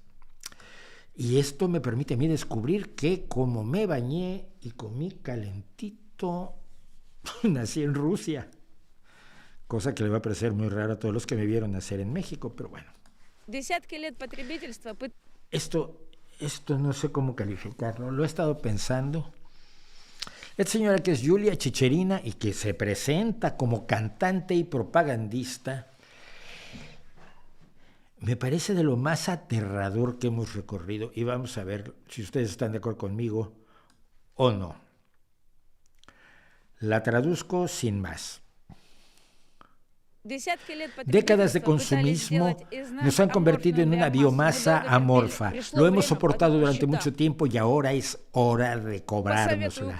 Mi recomendación a los ucranianos, no dice ucranianos, sino una de estas palabras de ofensa para los ucranianos, hay varias en ruso, Ríndanse. Todos sus pecados se congelarán en nuestros gulags.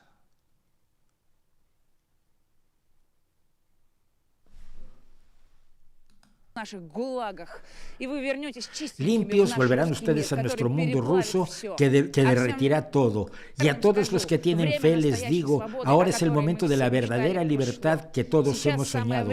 Ahora es el momento de decidir quién queremos ser, héroes inmortales o los traidores sin gloria.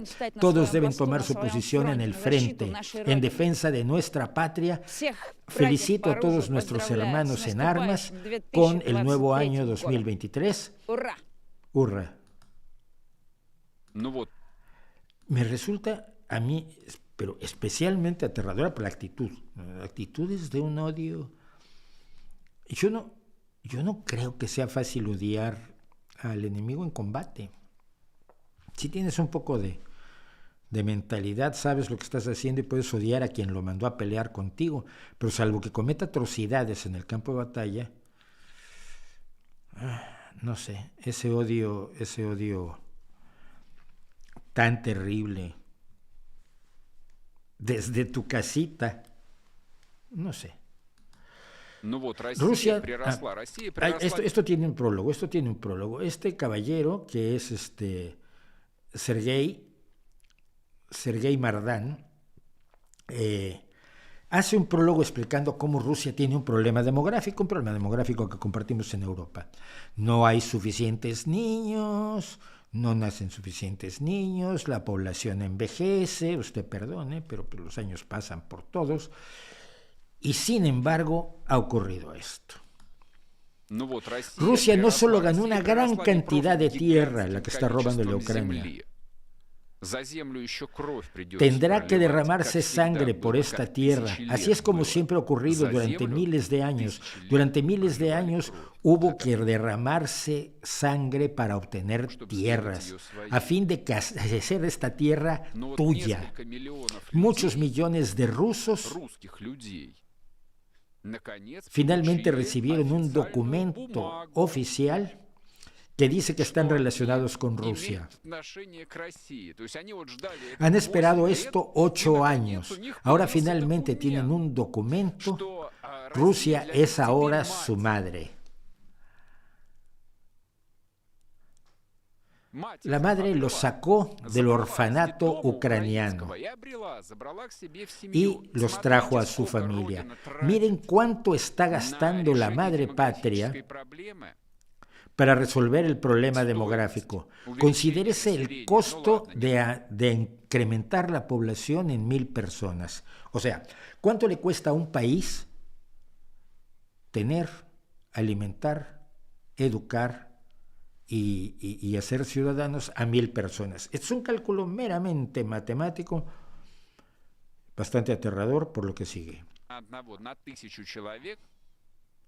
Especialmente personas de edad para trabajar, lo cual es bastante importante. Obtuvimos a esas personas gratis, a cambio de nada. Aproximadamente 5 millones de ellos, 5 millones de almas que obtuvimos para resolver el problema demográfico.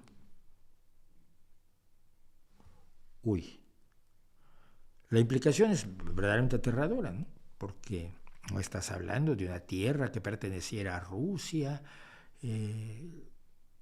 Estás diciendo que esta gente lo esperaba hace 8 años. Oye, si son rusos desde siempre, Ucrania es independiente desde hace 30 años, más de 30 años. ¿Por qué solo lo esperan desde hace 8 años? Porque los metiste como ejércitos a pelear en el Donbass. No sé, es todo tan incoherente que depende y apuesta a que la incoherencia no sea apreciada por los espectadores. Aquí vuelve a pedir la destrucción absoluta del enemigo. Me lo salto porque es lo de siempre. Hay que aniquilar a los ucranianos. ¿Se acuerdan a los ucranianos a los que iban a salvar? Ahora hay que aniquilarlos. Pero viene esto que es un análisis que empieza haciendo sobre el problema de la industria rusa. Pero la industria rusa dependía 100% de las importaciones de Occidente, porque desde que está en el gobierno, Vladimir Putin no se ha preocupado en desarrollar una industria rusa, porque se ha conformado con la venta de materias primas, fundamentalmente petróleo y gas, para mantener la economía rusa. Entonces, aquí entrevistan a un experto que no es tan amable como quizás quisiera el presentador. Dice: ¿qué oportunidades tenemos? ¿O acaso tenemos oportunidades de sobrevivir? ¿Tendremos que vivir como Corea del Sur en las décadas de 1950 y 1960? ¿Tendremos que acabar comiéndonos hormigas venenosas? Y el experto explica: si queremos construir una economía totalmente independiente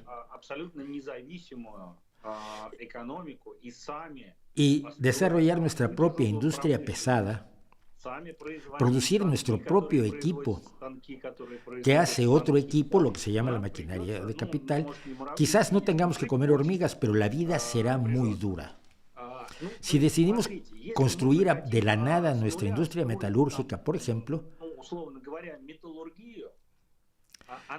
tener nuestra propia metalurgia, pero todo está funcionando en equipo importado, y este equipo importado debe actualizarse periódicamente, y si los proveedores no nos lo suministran, poco a poco se morirá. Sin mencionar que no va a evolucionar. La industrialización que nos recuerda,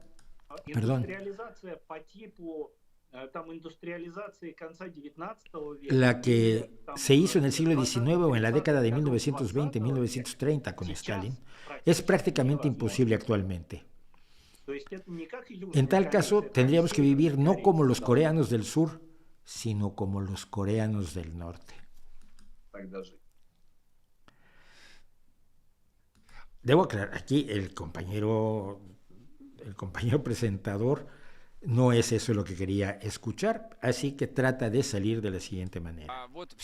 Para todos los que dicen que Rusia debe levantarse de sus rodillas, entre ellos yo mismo, amigos míos, temo que nuestra forma de vida anterior es una cuestión del pasado. No sé si esto es bueno o malo, pero es prácticamente inevitable. Siempre saludo al Año Nuevo con el pensamiento de que no está garantizado que sea mejor que el año anterior, y puede ser totalmente al revés. Quizás estaremos hablando del último año como nuestro último año de bonanza. Por otro lado, tenemos frente a nosotros una gran victoria. Y así es como el entusiasmo que hemos visto y el entusiasmo que hemos estado siguiendo durante ya 11 o 12 semanas en tu tele rusa, pues parece empezar a desaparecer, a diluirse, pese a los chistes malos del pobre señor ese, que me da tristeza. Los cómicos malos dan una tristeza especial.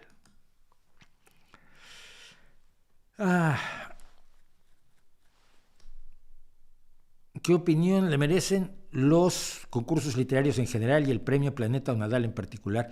Los concursos literarios en general son una forma de promover a los escritores. A ver, mucho de lo que soy se debe a que gané el premio de cuento de Puebla en 1984, cuando la ciencia ficción mexicana estaba muerta. Y ese premio literario revivió el interés de muchos en escribir ciencia ficción. Lo gané yo y me dio una relevancia determinada. Al año siguiente me toca llevar el jurado y fue difícil tomar la decisión, porque nadie nos dijo qué decisión tomar. Esto es muy importante. Yo nunca he sido jurado donde te digan aquí tiene que ganar alguien. El Planeta, el Nadal, se habla que están más manipulados desde arriba, yo no lo sé, pero cuando no se mete mano, cuando realmente son concursos de calidad literaria, de cuentos o de poemas o de narraciones o de novelas que responden al momento, yo creo que son muy buenos. No solo promueven autores que merecen ser promovidos, y puede que el mío no sea el caso, pero también fomentan que la gente se interese por la literatura, que se interese por el tipo de literatura que se está haciendo en este momento, porque generalmente quienes entran a concursos literarios son escritores no muy sazonados, no altamente experimentados. Nadie que tenga, no sé, yo tengo 17 libros publicados, yo no entraría a un concurso de cuento hoy. Creo que los concursos de cuentos de hoy son para los jóvenes que están escribiendo cuentos hoy. Y me interesa saber qué están haciendo. Y además sé quiénes son los jurados, porque son escritores que yo conozco y a los que aprecio y estimo y que sé que son leales y maravillosos, como, no sé, por decir una amiga queridísima, Celia Barceló. Así que opino que en ese sentido los concursos literarios sí tienen algo que hacer. La vid, el olivo y las gallinas las introdujeron los fenicios. Pues mira tú, influencias extranjeras horrorosas en Hispania, tierra de conejos. La que habría que ver si había cebollas. Las cebollas me llaman la atención. ¿El olivo está presente en España miles de años? No, no está presente en España miles de años. Forget it. Si los romanos no importaban, están peleándose aquí, dicen, los romanos importaban aceite de oliva de la península ibérica, ya, porque la trajeron los fenicios, ya dijimos.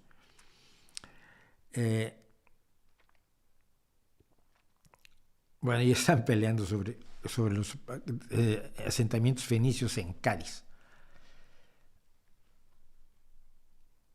¿Cuál cree que es la mayor desventaja de los anarquismos? Lo he comentado en varias ocasiones. Hoy voy a tener que cortar, además, antes de las 10, porque ya sé que nos estamos prolongando hasta las 10, pero hoy tengo que cortar antes porque tengo pizza con mi hijo.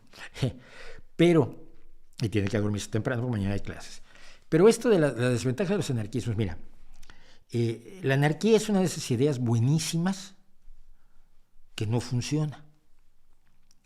Y no funciona porque para ponerla en marcha necesita seres humanos. Mira, en la anarquía, en un estado anarquista, no necesitas, no debe haber un estado, ni policía, ni nada. Todo el mundo respeta las leyes, todo el mundo hace lo que puede y recibe según sus necesidades, a cada quien según su capacidad, a cada cual según sus necesidades, y se vive en una especie de armonía maravillosa. Basta que una persona rompa las reglas para derivar a una tiranía en cualquier momento. Es decir, si la sociedad no tiene formas de organización, de gobierno, para protegerse de sus peores integrantes, está desprotegida. Para protegerse una sociedad, tiene que establecer mecanismos de organización social y política. Ya no tienes una anarquía, ya tienes un Estado. Un Estado que debe tener por lo menos el monopolio de la fuerza. Pero no solo tiene que defenderse de los que le rompen la cabeza a otros, o de los que roban, o de los que rompen las reglas y las leyes brutalmente. Tiene que defenderse de los que abusan. Entonces empieza a tener que tener leyes laborales, leyes de protección a los niños, leyes de protección a las minorías que en un momento dado pueden estar perseguidas, leyes de protección a los débiles, leyes de protección a los que tienen cosas y que no que se las roben. O sea, también hay que proteger a los ricos. Tienes que tener una forma de organizarte para hacer caminos y para ponerle iluminación a las calles y para tener bomberos ya tienes un gobierno. Ya tienes un gobierno. Luego están los que te venden el minarquismo de izquierda, ¿no? Los que dicen, bueno, no, pero no es la anarquía total. La policía se sigue teniendo, pero la policía sigue teniendo que tener juzgados. Tienes que tener leyes, y esas leyes no solamente pueden ser para proteger la propiedad privada o para proteger la vida de la gente, sino que las leyes tienen otro objeto, tienen el objeto de ordenar nuestra existencia. La anarquía no funciona, te lo pongo así. Si tú haces un partido de fútbol entre dos grupos de personas, el número de personas que quieras, sin reglas ni árbitro,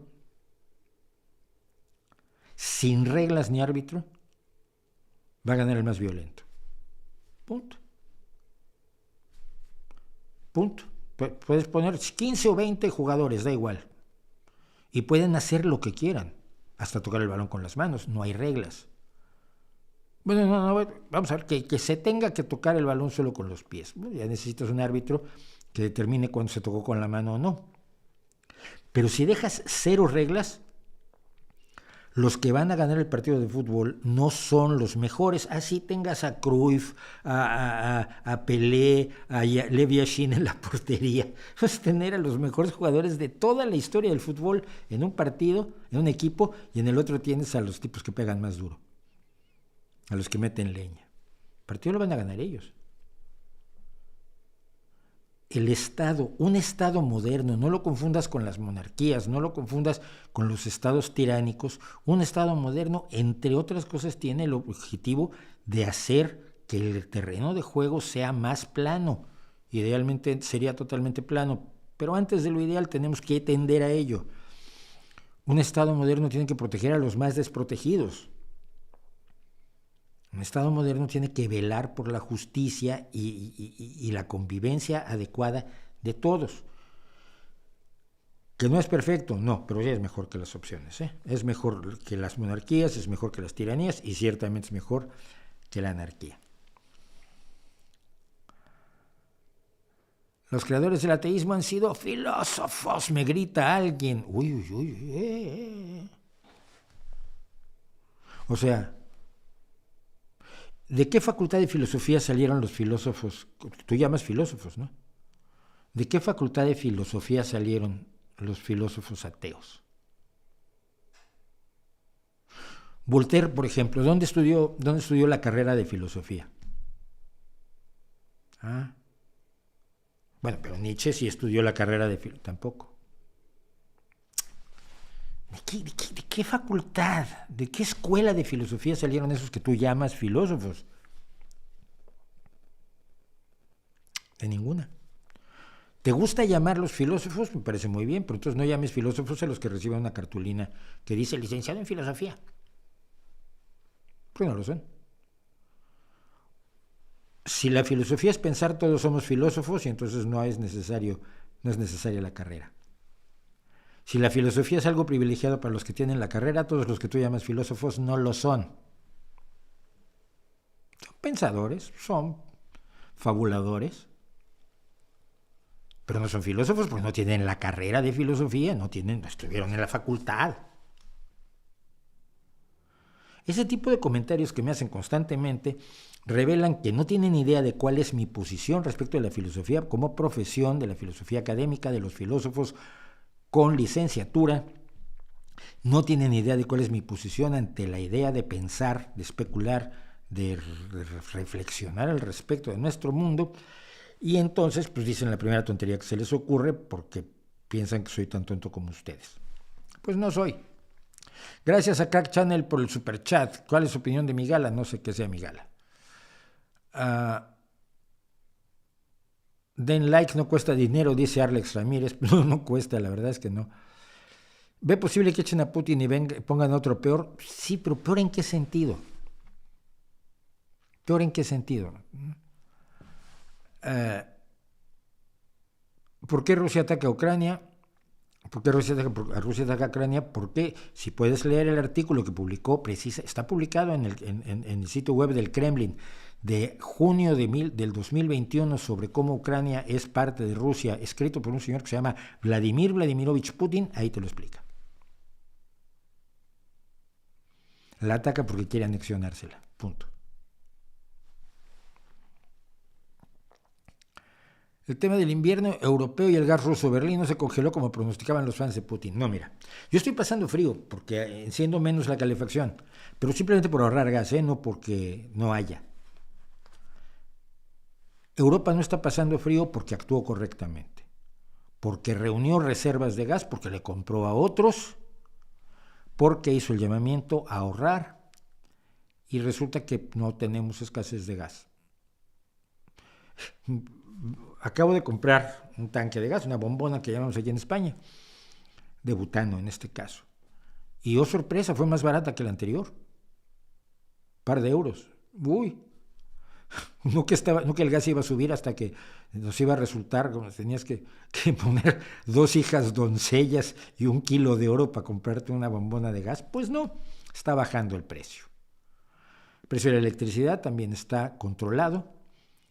La inflación está bajando y todo esto jode a Putin, pero enormemente, y me da muchísimo, muchísimo gusto. No, Europa ha sabido reaccionar y yo espero que esto nos haga reaccionar en otros aspectos en Europa. Esto es una cosa, por ejemplo, alucinante. El Banco Europeo acaba de recomendar el aumento de los salarios y lo ha recomendado Christine Lagarde, que fue la jefa del Fondo Monetario Internacional. ante el proceso inflacionario, está pidiendo la Unión Europea que las empresas aumenten los salarios. Más antineoliberal no se puede ser, más socialdemócrata no se puede ser. Llámenlo como quieran, pero es socialdemocracia. No van a perder sus grandes fortunas, las personas de las grandes fortunas pagando salarios más elevados, pero van a mejorar la vida para todos. Y si se los está pidiendo el Banco Central Europeo, pues se les ha puesto en contra algo que consideraban su amigo y defensor de sus fortunas. Europa está reaccionando. La idea de que hay que controlar el precio del gas porque hay un momento en que el libre mercado no es la solución y es necesario que haya una intervención, es absolutamente novedosa, pero Europa la ha asumido. Y los que están preocupadísimos porque viene el comunismo, se los digo desde ahora, no se preocupen, esto no quiere decir que Europa vaya a intervenir en absolutamente todos los aspectos de la economía, ni debe hacerlo, pero sí debe hacerlo en algunos, y qué bueno que lo haga. Así que, pues estamos entrando en la parte dura del invierno. La parte dura del invierno es por estos días, fines de enero, principios de febrero. Generalmente el día más frío aquí es mi cumpleaños. La única vez que nevó aquí en Gijón, la única vez que yo he visto nevar aquí en Gijón fue el día de mi cumpleaños. Y luego ya. O sea que creo que Europa ha reaccionado bien y me da gusto porque creo en Europa. Creo que unas grandes organizaciones multinacionales son más razonables que los países, así como los países son más racionales que las ciudades-estado y las ciudades-estado son más racionales que las tribus nómadas peleándose entre ellas.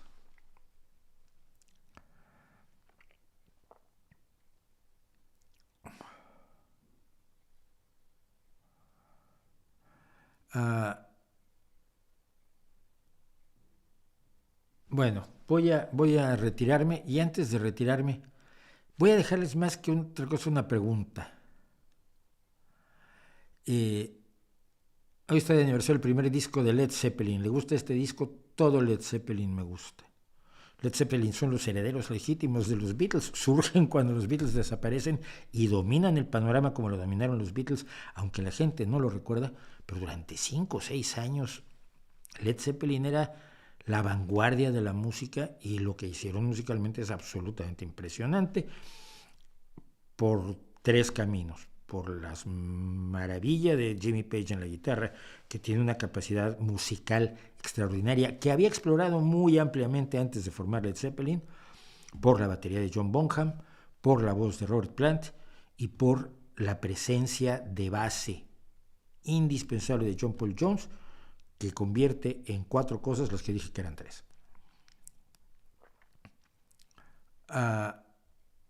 Acusan a la socialdemocracia de ser condescendiente con el capitalismo y con sus horrores, pues son tontos. Si es condescendiente con el capitalismo porque no tenemos nada mejor, pero no con sus horrores. Precisamente la socialdemocracia se dedica a luchar en contra de los horrores del capitalismo. ¿Y sabes qué? Lo ha conseguido. En muchísimos países. Ha influido en países donde nunca ha gobernado. Por ejemplo, en México.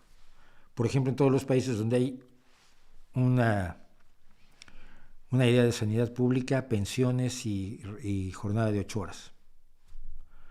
La izquierda, como dije yo en un vídeo que creo que está muy infravalorado, pero bueno, son ideas mías, la historia se está moviendo de derecha a izquierda, les guste o no. Se implantan las ideas de la izquierda como mejor solución para muchísimas cosas. Así que, si es posible un cambio de modelo económico, yo no lo conozco todavía, pero si hay una crítica contundente al capitalismo desde la socialdemocracia, yo te recomiendo que leas la crítica al capitalismo que se encuentra en el sitio de la Internacional Socialista, a la cual también pertenezco. En la Internacional Socialista se explica cómo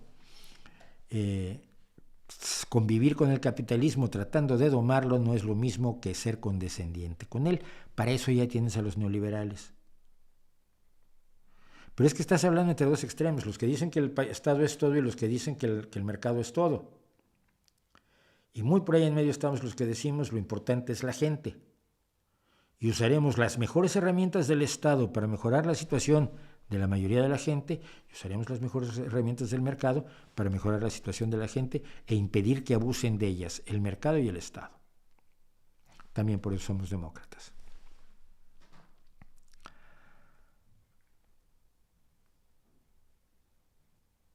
Bueno, pues esto se está terminando y ya no tengo nada más que hacer.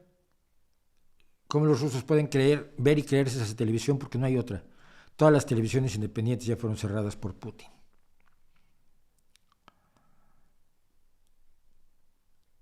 El grupo Wagner está ejecutando a quemarropa a los soldados ucranianos que atrapa, sí, y también está ejecutando a sus desertores. Yo tuve la desgracia de ver un video que espero que nadie tenga que ver nunca. Un soldado que había desertado del grupo Wagner y que estaba en Kiev y que había hecho declaraciones sobre cómo los habían llevado a la guerra, fue secuestrado en Kiev por un comando ruso. Hay infiltración clara, como hay infiltración ucraniana en Rusia, y quien no lo crea es un niño. Lo secuestraron, se lo llevaron, lo filmaron, pidiendo perdón, etcétera, etcétera. Le habían atado con cinta adhesiva la cabeza a algo que parecía un yunque o un trozo enorme de metal, y lo ejecutaron con un martillazo del otro lado. Y yo tuve la desgracia de ver el video completo. Así ejecuta el grupo Wagner, que es un grupo, por supuesto, de mercenarios, es un ejército mercenario ruso, pero tú sabes, los malos son los mercenarios siempre y cuando sean estadounidenses, alemanes, sobre todo estadounidenses, porque el horror de los mercenarios estadounidenses está allí. Pero resulta que los mercenarios rusos son buenas personas, según los hijos de Putin. No tengo más que decir, tengo mucho más que decir, pero no lo voy a decir hoy porque ya es tarde, y la próxima semana quiero hablar de un personaje extraordinario que, por cierto, está cambiando, precisamente haciendo la crítica al capitalismo de la que me hablaban, que es la doctora Mazzucato, que es una economista que está teniendo en este momento una enorme influencia, porque es la economista que le tuvo que explicar al mundo que todo lo que creían que hacía el libre mercado se hacía fundamentalmente con dinero público, que ya hemos hablado de eso aquí en un momento dado, en varias ocasiones. Y vamos a hablar también de una duda que me deja México y de algunas otras cosas. Pero, por lo pronto, es hora de decir adiós. Yo creo que ya no tengo más que contar. Apoyen. Siempre se me olvida poner esto, miren. Tengo preparado esto para ponerlo. Ay, apóyanos en Patreon o PayPal. Siempre se me olvida ponerlo. Me molesta mucho pedir ese apoyo. También tengo este que tampoco uso, el de suscríbete. Pero sus suscripciones, sus me gusta y el apoyo que nos puedan dar en PayPal y en Patreon son fundamentales para que este canal siga creciendo y pueda yo hacer más cosas que quiero hacer. ¿Quieren más streamings? ¿Les gustaría tener lunes y jueves? ¿Les gustaría tener un streaming de media hora todos los días, por ejemplo, contando las noticias del día? A mí me encantaría. Para eso necesito comprar tiempo, y el tiempo me cuesta dinero, y lo que necesito es el apoyo de todos ustedes para poder hacer esa adquisición fundamental de tiempo y que no tenga yo que hacer todas las demás cosas que hago, que no me da la vida para hacerlas. Un día les cuento mis días, aunque creo que será poco interesante, pero bueno, pero ayúdenos. Dailis Rodríguez desde Trinidad y Tobago, les digo, cada día vamos extendiéndonos más. Somos pocos pero selectos y estamos por todo el mundo, y a todos ustedes en todo el mundo les dejo mi reputación para que la hagan pedazos. Muchas gracias.